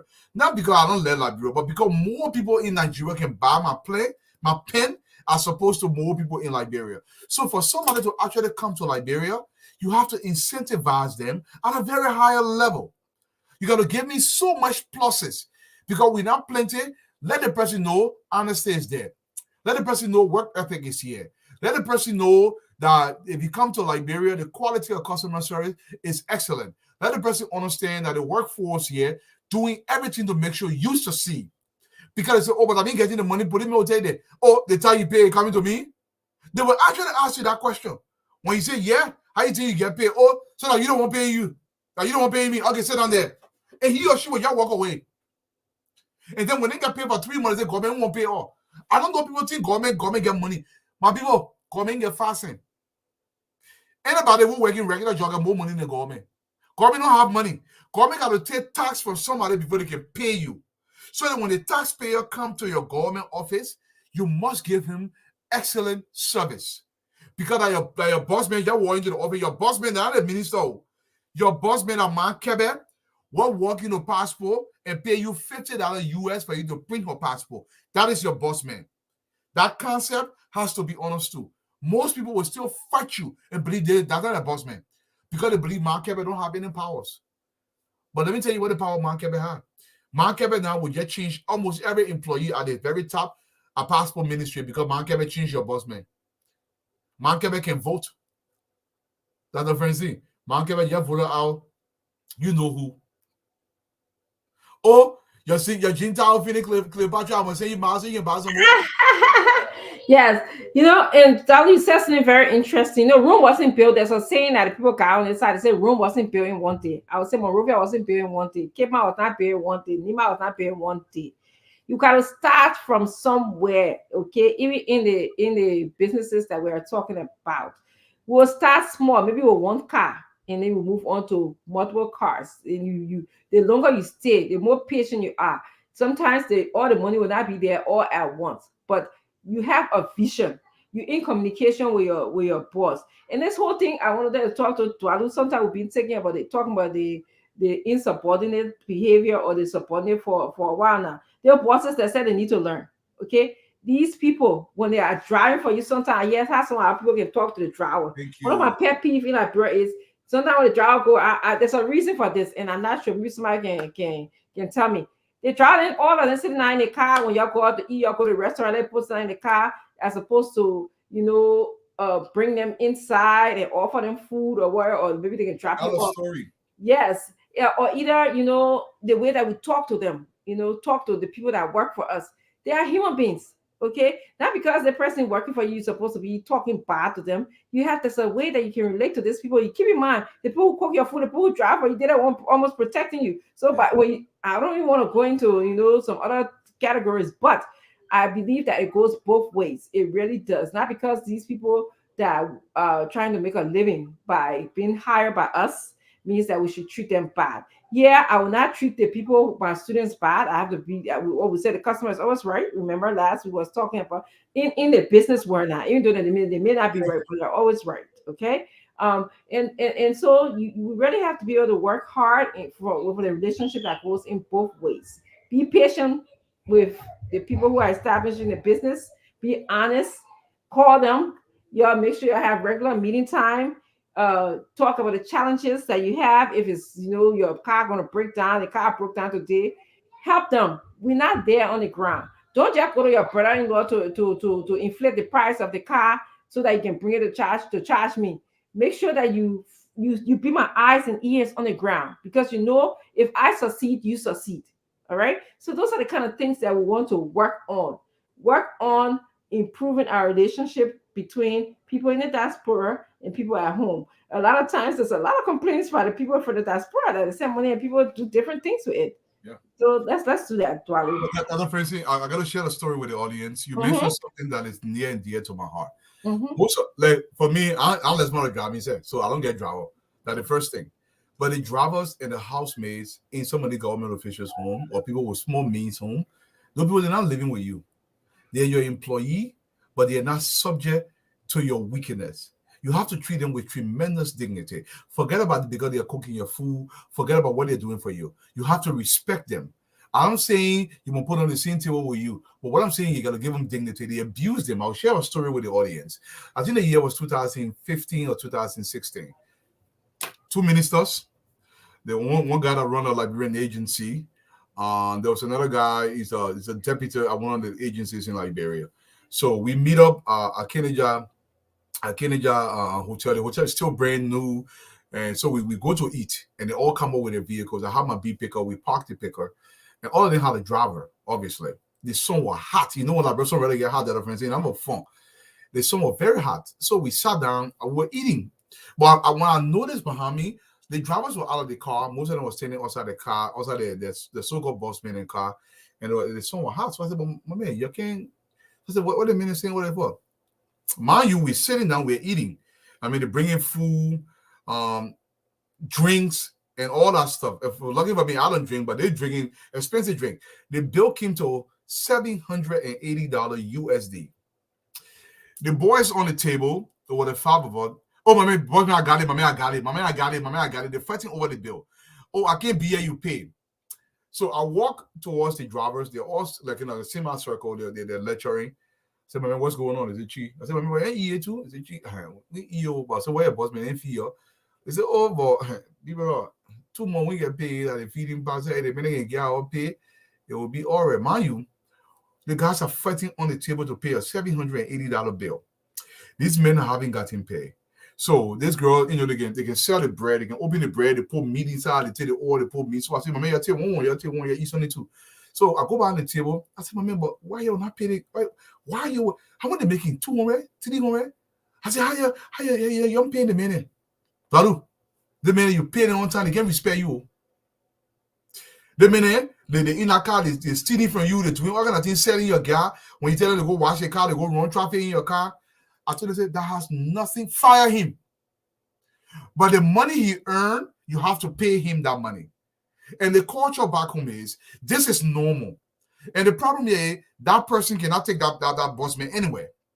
Because you go to a police station, your bossman will put you in jail. So there is this heart in Liberia. What sometimes you see some people then, they want to do wickedness to other people. This is the case. Look, you cannot keep an employee that you are not paying. If you ever to pay the man, say, my man, we get money for them won't go. But so now the man working, he expects something, especially if we're on the table. I'm saying we're only 5. The bill came to $780. I'm paying nothing. I think your minister, you pay that bill. Let me know first to pay the bill. My man, I got it. Don't worry, I got it. My man, I got it. They pay the bill. That's a Kenija hotel. And mind you, at Kenija, the rooms there were like $225, $250 per night. The rooms are not cheap, that. The guys stay there all the time, but the drivers never got paid. So as I was talking to the driver, they said, they think I'm no more to you. I said, but why don't leave the job? People don't leave the job, we will go. And they ain't because you don't understand the concept of this, where you will go. And they got nowhere to go.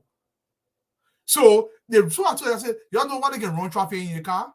Because I got 3 children. If I go 2 3 more, I get paid. And I gotta go and say, go wash your car. Our run traffic is that small, I carry small to your home.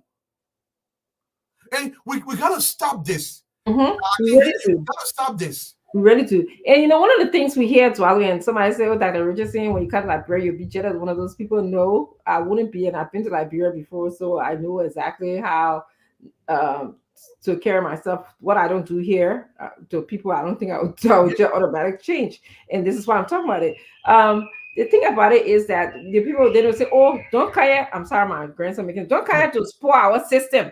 Yeah. And I come here from America, you don't spoil our system. It is not it. We are looking at the long-term consequences. Thank you. And we are looking at how you are injuring yourself. Like Dwalu said, if you don't pay a driver on time 2-3 months. That's why he will use your property to then go run his own business so that he can make money. So we really have to be mindful of that. Now, I do know that there's a difference between a boss relationship and somebody who's working for you. So we have to maintain that kind of professionalism going on at all times. If your boss, is having an important meeting and he doesn't want you to be a part of it, and then you can wait for your boss. That's acceptable. They know that.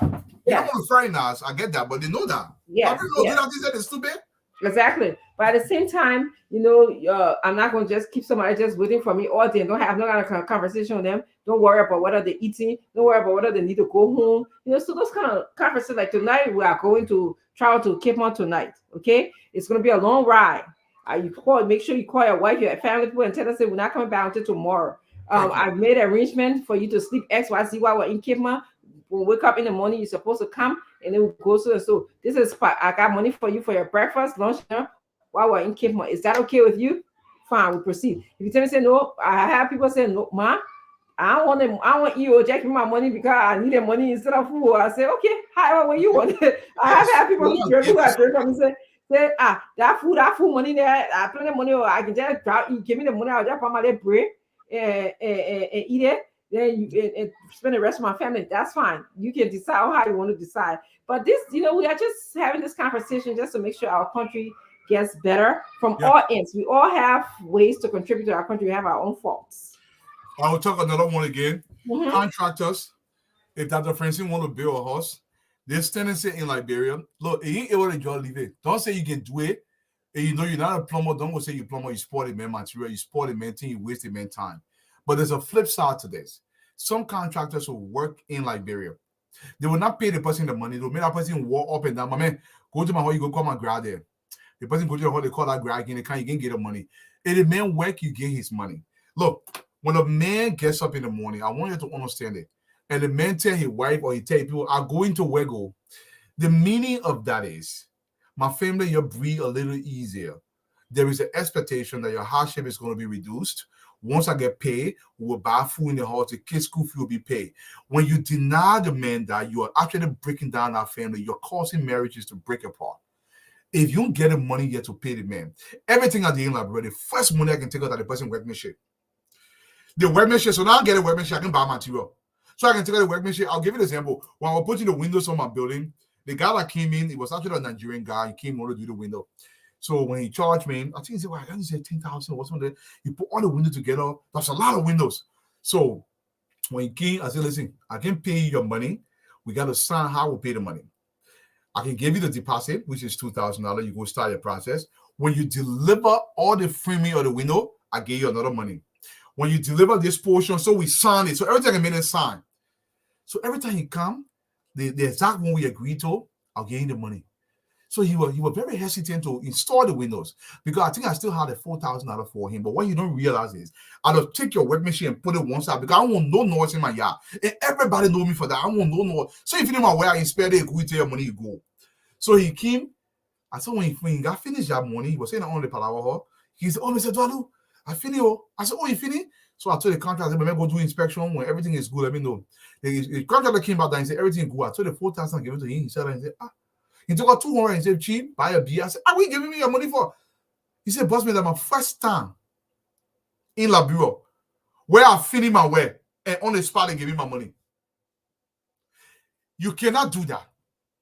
You cannot do that. I know you will say, oh, so now they can steal from you. I get it. If he steal from you, have a contract. When you're done, if something missing, you deduct it from the person's money. The one that remaining, you give it to him. But don't do no contract anymore. Dr. Francine can lay 1,000 block a day. It costs 3,000 block to build a house in 3 days. In 3 days, you must live on 3,000 block. You put that down, people. Everything has been signed. So at the end of the day, you can look at the people, and the people can lie. You say you can do the one, you can lay my tire, you can put the electrical wire, you can do the everything is so you because when you're ready down, flour can come and start plenty. And it will steal from you. Okay, and this is another thing we got to talk about. You can be working, expecting the man to pay your money, then you be stealing from the man. Contractors. A contractor, you are also responsible. If I give you contract and your helper come to my place, you don't want bringing your helper there. Yes, And don't have say to you want I'm cook one pack of rest before you come or I should Thank feed you. you. But that's another thing. Never do that in Labrador to fee any contractor. It's stupid. I used to do that, but I don't do that anymore. When the contractor come, if you say the word at $500, say include everything. Your feeding, I won't feed you. One thing I did in the beginning, the boys that did my foundation, when you feeding them, that working feeding. That was not feeding that friends. See, they will bring that. Listen, I go see the wife. They will come. They will bring that children. I said, but why? They must say, oh, but easy you feeding there. You can't do that. Get a man his money. Let him feed and say that well will go very fast. We have to make Liberia better. And by making Liberia better, we must be consistently fair to one another. Man, you cannot charge a higher price because you say, oh, no, don't tell them going that way. If they go that way, that $100, charge your $100 and carry the person and drop them off. But because you say, oh, they drop it out, easy to do. People play the yo, 200. You can't be doing that. You can't do that. Because you are just a driver, you're not a bricklayer. Yes. And there's consequences to it. Like you said, your work will not get done. If you start feeding people, then they will start to extend the time of the contract. You will be taking money, the money you take to feed people that the money is supposed to be paying them. So it creates this kind of vicious circle, that sort of interrupt the whole professionalism that should happen. So, and it's not that somebody want to be mean or bad. If they don't feel you mean the person mean, it mean that it's bad. They're just trying to tell you, listen, I'll give you your correct money, charge me. Like I said, whatever the charge is, give it to me and let me give it to you. And you need to know when you pay, you need to give about $200 your money back. Don't feel bad. You work for your own money. But it's just our country. We've got to start from all over. Really have to start from all over. Start. For some reason, I was talking yesterday. There was some good outcomes of colonization. The country that colonized, they taught these people. They built some infrastructure in, and the people they kept it up.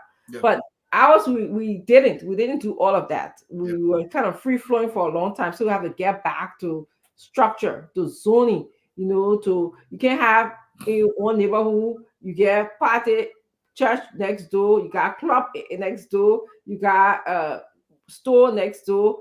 Those things take away from the beautification of the area. The ambience of the community. I mean, it's residential. But Dr. Francis, you mentioned something, and it just slipped my mind about Liberia and on the issue of colonization. The systems that we should have had in the past, my people, if we don't set a system, we ain't got nothing to follow. The reason for system, or we get small child in the hall. When you get to school, they used to tell my mom used to buy me to the uniform. After the uniform, just in case you wash one today, while you're drying, you iron the other one. There was a time we used to hang the uniform behind the S-bar.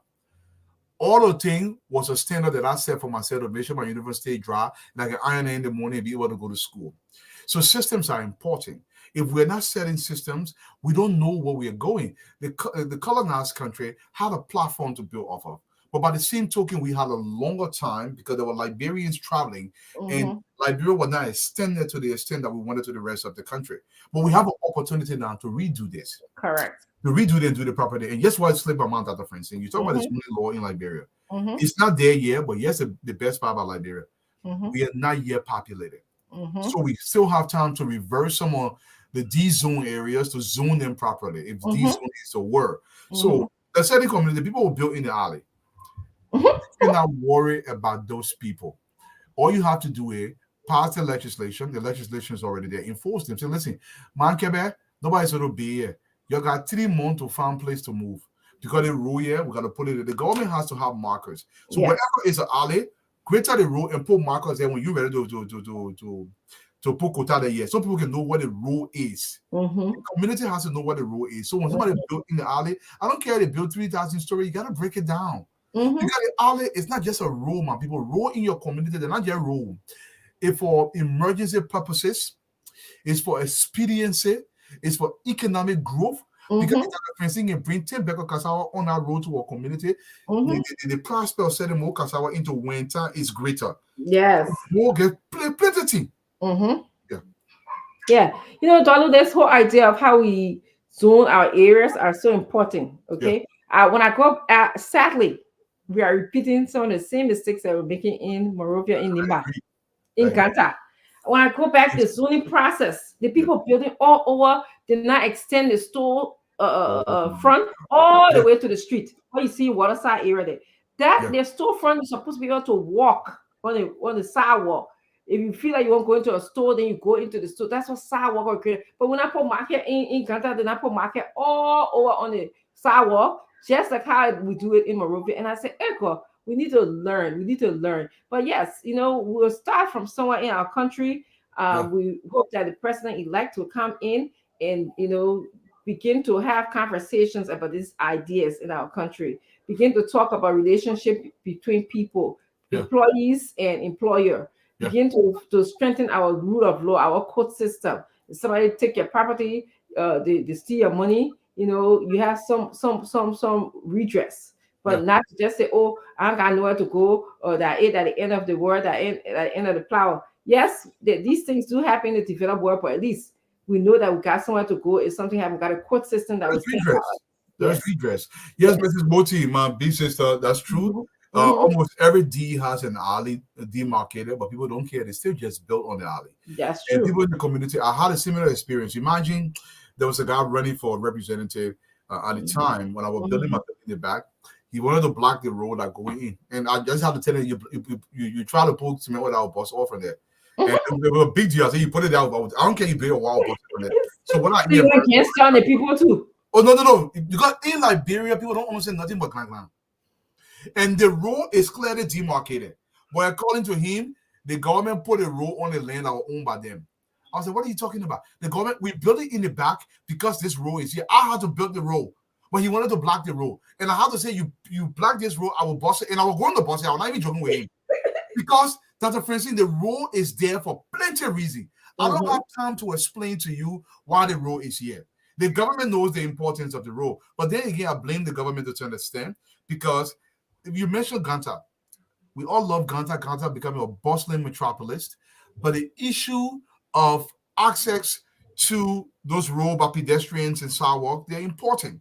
So there will come a time when Ganta get overpopulated, they start breaking down your story and say, oh, the government wicked. No, the government not wicked. The government not wicked. You got to understand something. Then you start rioting, people start rioting. We cannot do this. Look, you cannot develop a highly illiterate population through pacification. A calculated degree of force must be introduced. It's been done all around the world. And the only thing the government has to do, there must be consistency in their execution. That's why our government don't do. They will say, oh, but that Francine, we know what.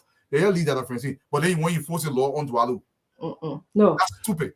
And Dwalu to me is this is the kind of conversation that should be on ERBC. Yeah. Every single day we should be talking about zoning, the importance of zoning. The people that will be going out to, I mean, we don't have enough manpower to go and say, okay, you can't pay in the alleyway. But it's important to say, yes, you cannot do that. The reason why, if you do that, you are blocking the water system, you are blocking fire service. Yes, you are blocking commercialization in the area. People where are bringing their goods to it. You know, you're doing so many different things. Okay, you are destroying the beautification of the neighborhood. And we want a beautiful country. We want people come to our country to be comparable to other countries in the world. We don't want. Oh, my grandson yelling here.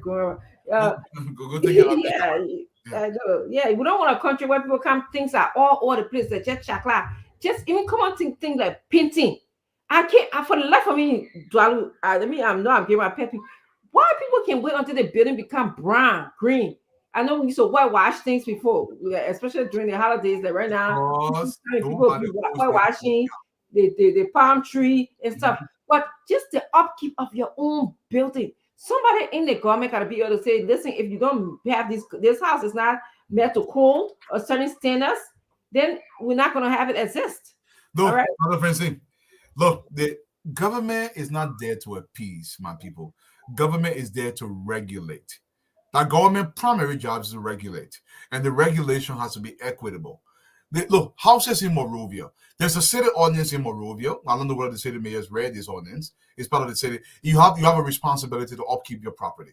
So you can have inspectors. The inspectors will go in the field, for example, and say, listen, that a friend saying you need to paint your house. You got 30 days. You should have met. But you don't just tell them. You have to fine them. They have to pay that fine. Look, in America, my boy in La bro, if the government tow your car, you park a car, someone's going to park it, they tow it, they give you 30 days. Yeah. If you don't pay that car in 30 days, they will sell it. Yes. They will sell the car, the government take out the money from inside with some lease and they give it to you. Yeah. True. They do it to a house, they do it to any property you own. Yep. They're not wicked. They're enforcing the law. So if I say you don't paint your house, two things can happen.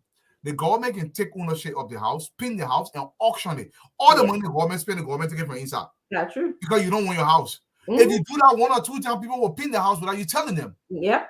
But when you're not, you find them. So that's the only way government works. Government works by enforcement. Nothing more what big government works. Yeah. And the thing about it, like neighbors are watching out. You can't see a neighbor house looking, the lawn looking nice and everything. They're on a lawn looking like forest. People be like, "Well, what are you doing? What are you doing?" You know. So we got to be our neighbors keeper, our brothers keeper in the neighborhood. We got to be able to live according to the zoning. I mean, they got zoning people pass around and saying, I mean, I have 4 daughters with 4 cars. If they park the car certain way, it's not parked correct. The next day we get it, we see a ticket sticker, or they come and tow it, in the morning. They say, no, you're not supposed to park the car on this side of the street, or how it's supposed to park the car, especially if you want to learn how to drive earlier. In my own house, the way how we import to, we extended a deck to the house here. We had to go through, get extra permits. Yes.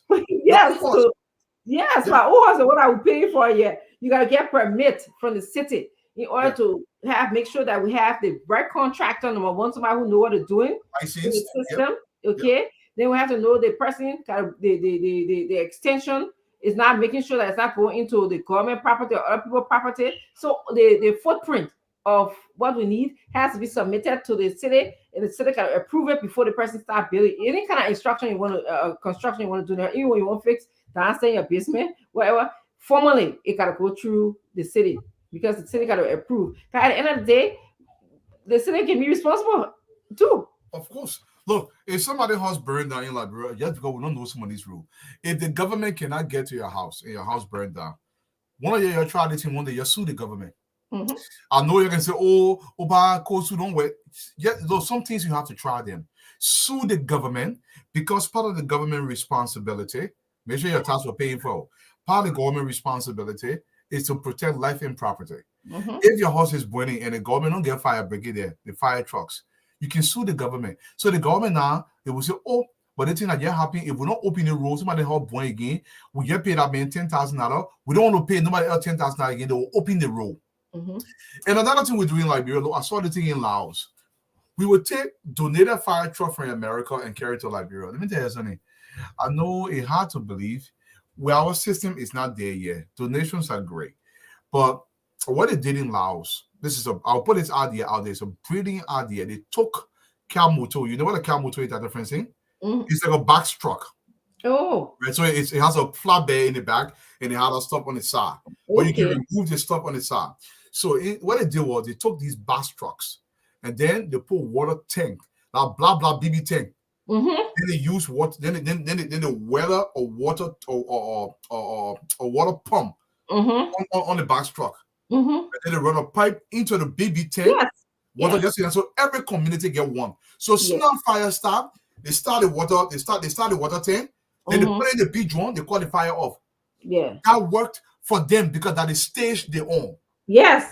So now we don't have a lot of tall buildings in Liberia just yet. So those small car motor, they distribute them by district. So each district will get own fire truck. You put something on top of it, but it got permanent water tanks in it. So now instead of spending $200,000 for a fire truck, you can spend $30,000. You get a decent fire truck that works for your environment. Be practical about your solution. That's what I saw. So they mounted the water pump with the 2 tanks. So now people in the community, they can actually use the water pump well, any kind of well in the community, but they kept the tanks always full. So in the community, they come in each district, so there'll be 17 fire trucks in 17 districts in Bottorado. So they have in the district, the fire truck, you go there. That same fire station in district number 17 will become inspector for all the building in that district to make sure they meet fire code that the fire station set. So then Absolutely. gradually we're moving up like that. That's how Yeah. you do it. Because Yeah. you're not getting the B5 truck yet, you don't have the kind of capacity to maintain it.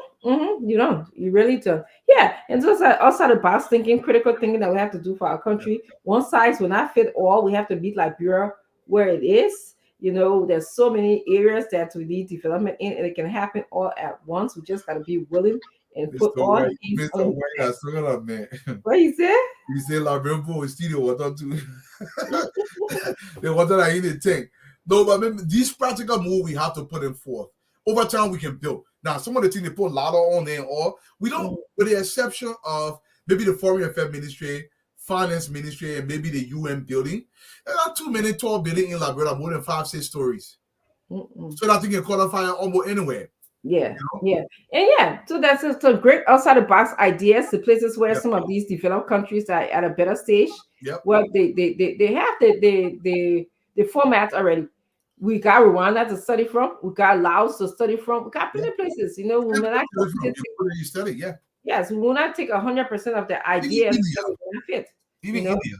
Even with the thing, what they've done, even in Rwanda, they put there, even though they got machine, they introduced the bull farming. They got these massive bulls from India. And they said, Papa, say you want to do the beef farming here, we'll give you one beef bull. And then they have a breeding location where they can born other bulls to give to other farmers. So instead of having those machines to plow, the bulls start plowing. Eventually, when you make more money, you can buy your tractor. But in the meantime, say you're taking whole all day like that. Yeah. The board do it for you. Practical solutions. Yeah. Yeah. Dwelly, it's been a great conversation. I'm sure a lot of Liberian people enjoy. I don't know if Nelson is back. Somebody had posted that this thing up. Yeah. This station was down, but I think it was a wonderful conversation.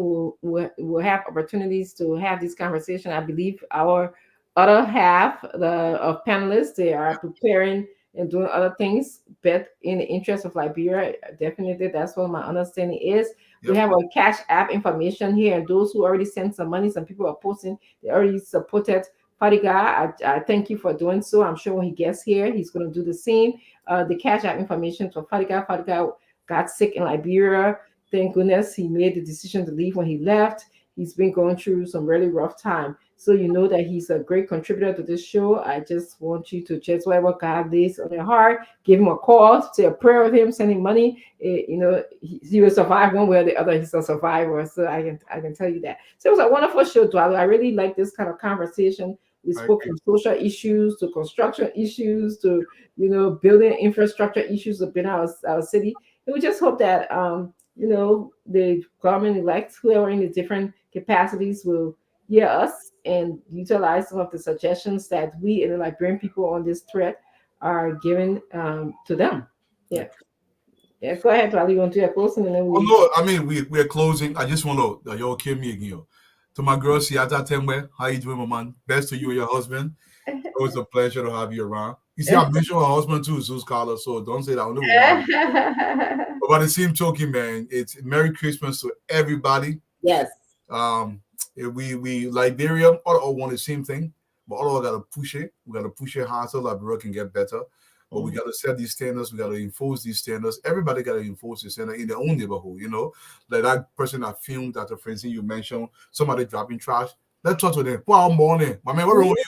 You want me to play? You can pick up the trash, but then again, the city has to have places for them to put this trash, these trash bins across, especially the major area. I'm talking about pocket trash. I'm not talking about household trash. You know, you get a little pocket trash. Maybe you eat grumpy, the grumpy there, you put it in that trash. Somebody kind of pick up those. So at the end of the day, all of us got to fight to build that world better. Yeah, yeah. Yep. It's not happening one day. You got to meet like where it is. We're not happy and want to recognize that, but we gotta fight. All of us gotta fight. Yeah. All right, guys. Let me go finish. Let me make sure that Abraham put the oil in my potato green. I'm sure it tastes good. So we'll talk to you guys later. I'm gonna eat my potato green, okay? I won't add it. I'll see you while I eat my potato green. No, don't add it. Oh yeah, you can get over plus there. Yo, my people, today when I eat we talk so much. Dr. Francine, thanks for joining us. My boy SB Beat. MT4 White, Mr. White, it was a pleasure. Can you hear me? I can hear you now, brother. I can hear you loud and clear. You can come back into the show. My brother Peter Yomi, welcome. And Dr. Ishmael to the show. Yaman Thompson. How you doing, Yama? How's everything? Jacob G. Marley, Zay Bayi, welcome to the show. Catherine Louis, welcome to the show. Everybody, man, we are about to leave. Merry Christmas all across Liberia. Philly Blowjay Senior, welcome. Dagia Marie, Columbus Prince, Siaka Nuan, welcome to the show. We got everybody, man. It was a great pleasure. Liberia must get better. We got to push. I see Nat BK Sasa Jr., Siata, my girl, Tembe Felix Sa, Foya, everybody, man. Rosling, Golowolu, welcome to the show. Lulu, enjoy your potato green, Dr. Francine. That's coming from Lulu as well. Yes, that's right. Esther Zuo, thank you for loving the show. One of my favorite Liberian all time, Dr. Zuo. He's the guy set up a refugee school in Ivory Coast for us when we were little refugees over there. He had a great impact on Liberians, Dr. Zuo. We will forever celebrate that man because he kept us in school even though we were little kids in the refugee camp in Ivory Coast. The Methodist organization helped him set up a school. So Dr. Zuo, if you're still alive, sir, hats off to you. You did a great thing for Eric Yanni. Welcome. Siata Herman, welcome. Everybody, man. Robert B. Oberly, welcome to the show. Masiga Moala, welcome. Kona Gator. Hey, Kona, what's going on, mama? Liberian Millionaire, Pei Laika Fian, welcome to the show. Vakashas Dumaya, welcome. Dennis Brooks, Lapu Ziga, my own people. Lapu, how you doing, man? Everything Leroy Dolo, Joseph Lasana, all of y'all, man. Merry Christmas. Y'all, man, I eat plenty on Christmas, deal. Amadou Fofana, how you doing, my brother? Mohammed Amara Duna. Everybody, Liberia must matter. Some kind of a way we got to plan that. See my brother Charles Aku, Prince Balawa, Baliwa, welcome. Everybody else, man. Alexander McIntosh, Mr. McIntosh, Sarah McKinley, welcome to the show. Everybody, man, we thank you. We're going to leave you guys now, man. Nelson, you back there? Christina and George. Norman Dennis, how you doing, mama? How everything? Watching from Philadelphia. How's Philly? The big old Philly. It's always lovely and lively Philly. Philly people never get bored. They always got something going on. I love Philly. My man, you want to come in? Yeah, so there's a little bit of technical issue from here. I can only come in with audio. Yeah, yep. I can only come in with audio now because Jack Flomo, Aretha Momo. How Aretha? How you doing, ma? How everything? How you doing? How you get? Yeah, in Philly, in Delhi. We got it for the Delhi. Bernice, how you doing, ma? The guy is trying. He's getting much better now. Ambassador Prince Chris, Jonathan, Sumo M. Johnson, SB Beats. What's going on, my brother? You were talking about the business in Liberia, the oil business, the gas business, the cooking business. But who to trust? That the plan, my brother. And I use who to trust? You put your mind somebody in, the man get you got bullet. You know, that the problem we're facing, you know. But you know, you can put money in the people's hand, you know, Bob. Alfonso Duo, Mr. Duo, how are you doing? Momo Sherry from Matade. Hey, yeah, what is it? No, but Matade, Momo. But plenty better than this now. But I can go Matade. But I can go Matade. Wow. Now we put it either hour. Matade, Cecilia, say you, Ezekiel Semi. How you doing, y'all? Mary Ann Harvey. How you doing, Marianne? Abraham Morris. Mr. Morris Kingsley Bensi, Karma Janaka. Oh, you did a speak with me, Karma? What's going on? All you gotta say Kingsley Bensi. I think I call your name. Solomon T. Ansumana. Mr. Ansumana, how you doing? Benny Johnson. Merry Christmas, Benny. Merry Christmas to you as well. What all of you eating? Where you're cooking for Christmas? When you're killing goat, you know, you're enjoying yourself. Yeah, yeah, my pro corner. You know, Estella Duwana. How you doing, Estella? How's everything, mama? Eugene Williams. How you doing, Mr. Williams? Where you are? You in Liberia? You wait here. Yeah, Yeah. 8 hours now. Why, Sonny? How I want your part in Sonny, our education ministry or your related. I just asking your roof. Is it Roof Corfed? Welcome to the show, Bob Alfonso Duo. I think I call your name. Florence Samuels Cooper, Pee Wee Talakulua, AJ, my brother. What's popping, man? How are you, pa? Hola, pa. Hola, uncle. Jackie Merch, Mabel and Tanya, Tadis Tia. How you doing, Titus? Yeah, man, I got to say Titus again. Embula, I saw something like Embula, yo. Maybe Embula Connor. Yeah, my brother Connor, how you doing, man? Vonnie, Evs, Pirlo, Harriet Marcus, Emmanuel Bala, Harriet Marcus, Hawa Sunni. Hola, Ungu Hawa. Tengo Bala Yelian. My niece, but you can maybe verse sometime. I think it's a cool papi, but I yesterday the running is through D Lincoln. How you doing, ma? Oh, D, I do, sorry. Steeler Perry, Ernest Timmett. Are you hanging out to my man? Come on live. He trying to face his issue in the back there. Aaron Payne Willie. So, Mr. Dwalu, we have 2 birthday greetings here. I just wanted to throw in. So the first one is a happy birthday to Jessica Zizi, the 23rd of December. Today is her birthday, and her husband Koluba Zizi is wishing her happy birthday. This is the okay. So happy birthday to her. That's Jessica Zizi. Today, the 23rd of December, is her birthday, and her husband Koluba Zizi is wishing her happy birthday. And yeah, and there's also another one here for Brother Rufus Queen. Welcome. Go ahead, Mara. James Setter, Washington. Okay, so there's also another one here for Mrs. Joyce Lorraine Clinton Hammer. Today is her birthday as well, and we're wishing her happy birthday as she celebrate a birthday today. And that's you, Mrs. Joyce Lorraine Clinton Hammer. Today is her birthday. Happy birthday to you. That's great. So my brother William Carson, Bill Carson, what's going on, man? Everything. Merry Christmas to you, Leon.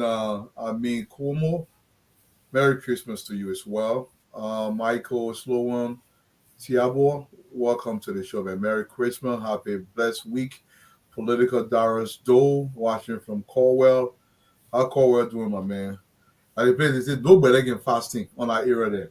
I don't know where you go there. Hello, Barry, you William Formula. But man, I'm fine. But also my bio, Latin leave Vlau. I just got my wires. Now I'm shipping them. So yeah, I had to buy a whole freaking barrel full of that thing to be on the ship. Lady Nono Reeves. How you doing, ma? How everything? Yo, wait a minute. Even about Barrow, James Yackley. Like, hey, you lose some, you win some. And no Ambassador Moses, Sissy Gize, welcome to the show. Angela Connor, Wellington Wilson, how you doing, my brother, from Maryland out there in the great state of Maryland, USA. Imagine if our Maryland was Jerry born in Maryland, would be alright. But our Maryland was trying. Our Maryland was trying. I said Baltimore. I said we are Maryland, not your Baltimore, like your cracking Baltimore. James W. Walker, Mr. Walker, how are you doing, Joshua DeMille? How you doing, Joshua? Mr. Dwadu, we still have people in Liberia that can be trusted. That's true. I mean, If you have no one to trust, you can trust someone like me. That's a discussion we could have, and I'd love to have that discussion with you. Kanyo Lofa, Cleopatra, Maddie Clark, my own Cleopatra. Oh, so you wanted my again? You said it. I try to send him my, but the ma say again go to anybody in Cleopatra, again go to Basel more, you only go to Crew more. Remember and Master Square. Look at me here. There you go. Gabriel Master Square, I don't know what you so. Amaru Male, you gotta be versatile now. You know, like, bro. The man said, "Do I just be like, yeah, great man's on that." I got Henry Mayfield MacArthur. No, Mayfield come attacker. Get to, my man. That be giving people hard time, man. Oh, you say you want it? But my man is just so nice. You gotta tell that great man. You gotta be versatile. You know, you gotta honor. I mean, our people. You got to speak the language. Let me tell you one thing I can do in lab, bro. GSA Junction, Ponafa, all the men where I can call Zogo. I let talk to my men. We can sit down. Me and my men, we can lecture. I said, my man, I try to take money from on the street, but you know your men. So anyway, I park my car. So now my men know that my car. That car can be safe. Even a minute in time. But the men see me coming, go relay. The minute Dwalu come in, really, my own man can Dwalu. They got in the car with lecture small. Put say, what they mention that the minute you need, you know, the guy our brother in there, you know, eh? They can teach me organ and talk. Organ and talk. So now I'm ready to leave the city. I can hear call. I go to Dima.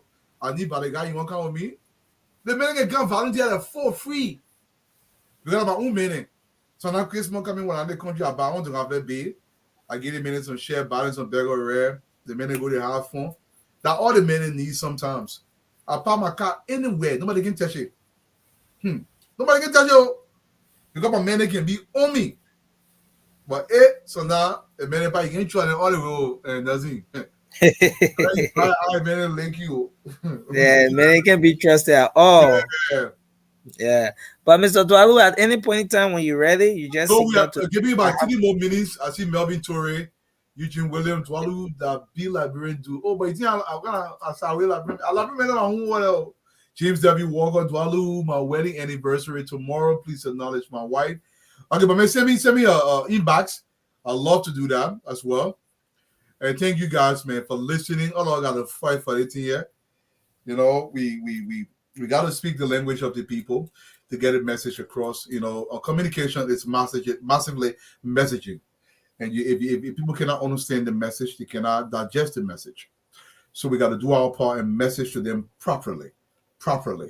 You know, I used to live in Japan for 2 years, so I kind of understand and to some extent speak conversation in Japanese. And I'll try to do that because it's just something I do. Even French, I will understand it and speak conversation in French because it's just the way you get message across.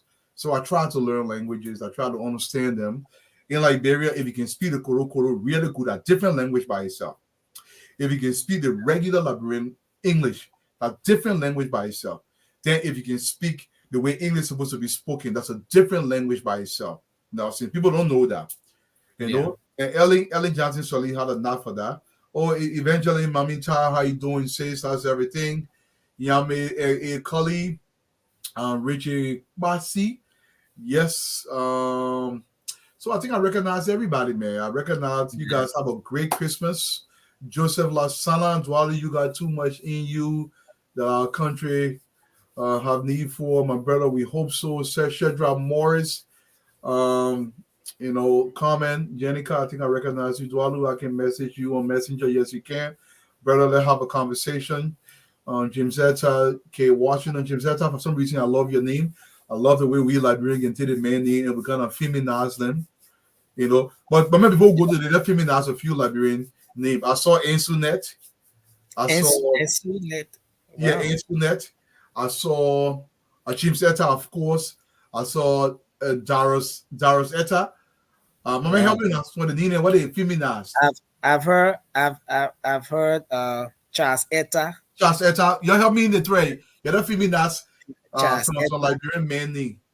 Nelisa. What's that? What's that? Nelisa. Oh, Nelisa.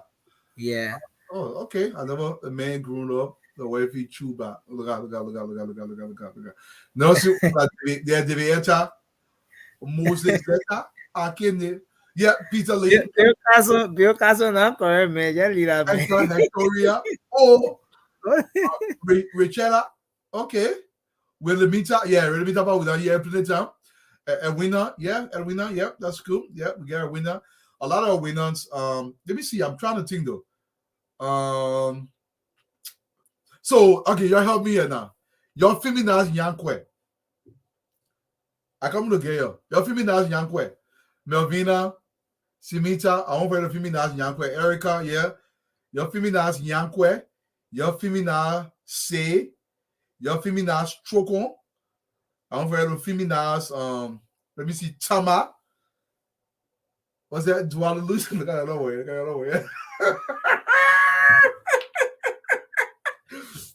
Okay, you're filming as Duarte. Look out. Georgiana. Okay, no, you're filming as Fire. Yakwena. Yeah, I like that Fire. one. Yeah. Fire.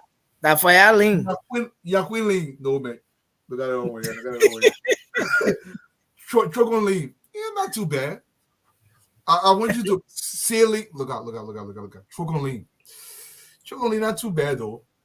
What about Fireeta? Fireeta, you Fireeta.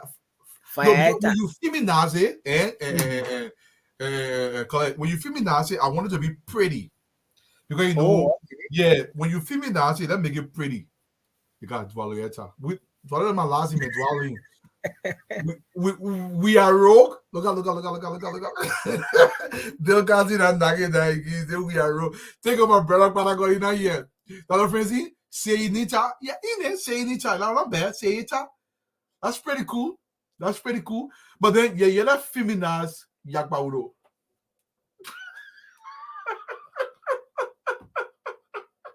Yeah. You're not filming as Yakbaulo. Nyakwela. That was not too black American, boy. It's not bad. Alpha Lane. Oh, I love it. Tabina. Yes, I love the Josephina. Tabina. Tabina. Yeah, from Tama. Not bad. I like that one. Alpha Lane. Hey, bye. You lead it to team. Sailing or sailing? I think it'll be sailing. Yeah, okay. Like the last one. You're not filming this one before I can go. Yakpa. Oh.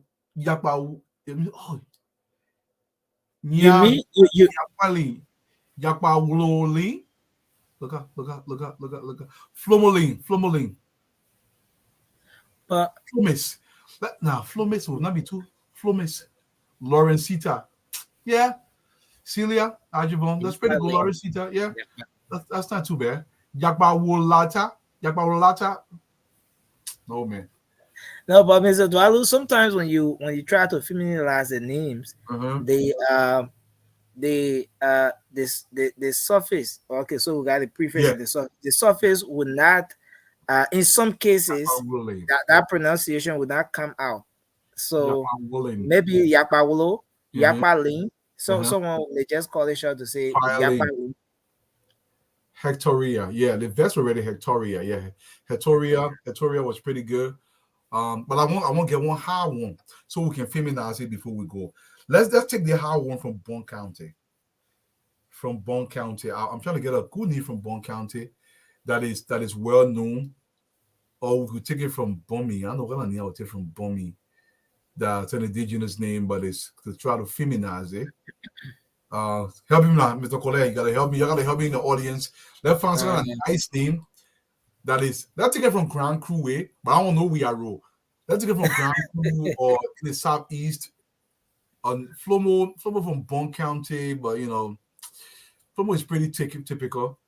I'm trying to get a name. Okay, you know, Monema Kekula.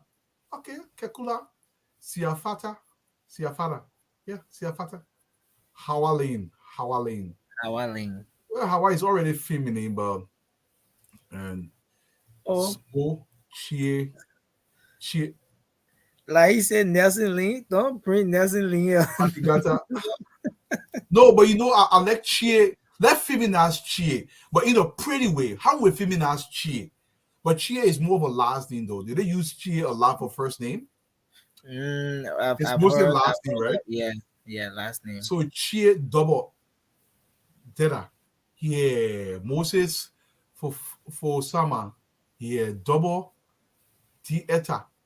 Or Deda. Or Deda. Charlene. Yeah. Okay, chilling. It's not bad. Chilling. Chidaya. Chiesita. Let's just go check one time. My man, to the audience, man. Merry Christmas again. We're gonna run away.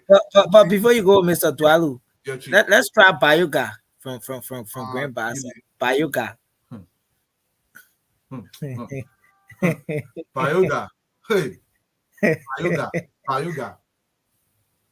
They just go big. I don't think we're gonna Bayoga. What? Violin. Rosalind Dwalu, please don't stop talking about the business. Yeah, Rosalind, and then so Suba, yo man, we try our best. Not just talking about it, we're gonna make it happy. Bioget. Hey, there you go. I will say it. A lady say Villa. Yeah, Biogeta. Bieta. Flomina is pretty good. For Flomina. Yeah, it's pretty good. Biogeta. Biogalim. Bioget. I don't know. People are really aware. Damoline. Yeah. But Damo is used interchangeably both for girls and boys, right? Yeah, sure. So it's like a unisex thing, right? Okay. Yeah. All right, my man. Take care of yourself, my man. It was a pleasure. See you tomorrow, God willing. Yes, sir, Mr. Dwalu. Thank you so much. And apologies again to you and also to our audience. We encountered a little bit of technical issues here. Oh, it happens, my man. It happens. Yeah, all right, guy. Okay. Take care, bro. Okay. Well, folks, that's how we like to draw down the curtains on this edition of the program, Spoon Talk. We want to say thanks to all of you out there for following us on the program tonight. Thanks to those of you who tried putting your views through the phone lines. Thanks to you in the comment section making your contributions as well. Thanks to those of you listening via the radio. Thanks to our viewers, those of you who have been watching whether through Spoon TV, Fabric TV, or Super TV. We say thanks to you. Thanks to our YouTube audience, those of you on YouTube that always follow us on Spoon Talk Live. We say thanks to all of you. And yes, we're wrapping up for tonight on Spoon Talk. We'll be back tomorrow with another great edition of the program. My name is Nelson Colette. Thanks to Mr. Dwalu and Dr. Richardson. They've been here making sure that we take you through this edition of the program. Till we come your way again, have a good night and bye-bye for now.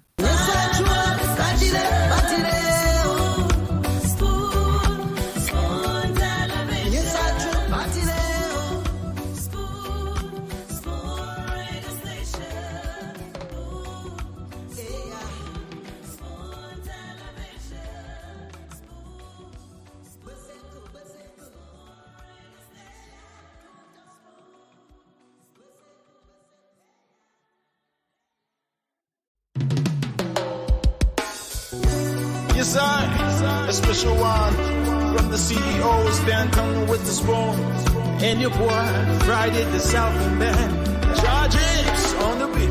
To the spoon to get your information. To the spoon to be part of our discussion. Spoon television. Spoon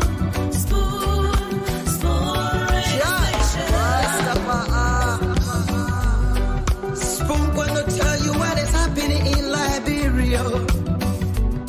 Spoon gonna tell you what is happening in Monrovia. Spoon gonna tell you what is happening in Africa. Just to spoon you know. If the children cry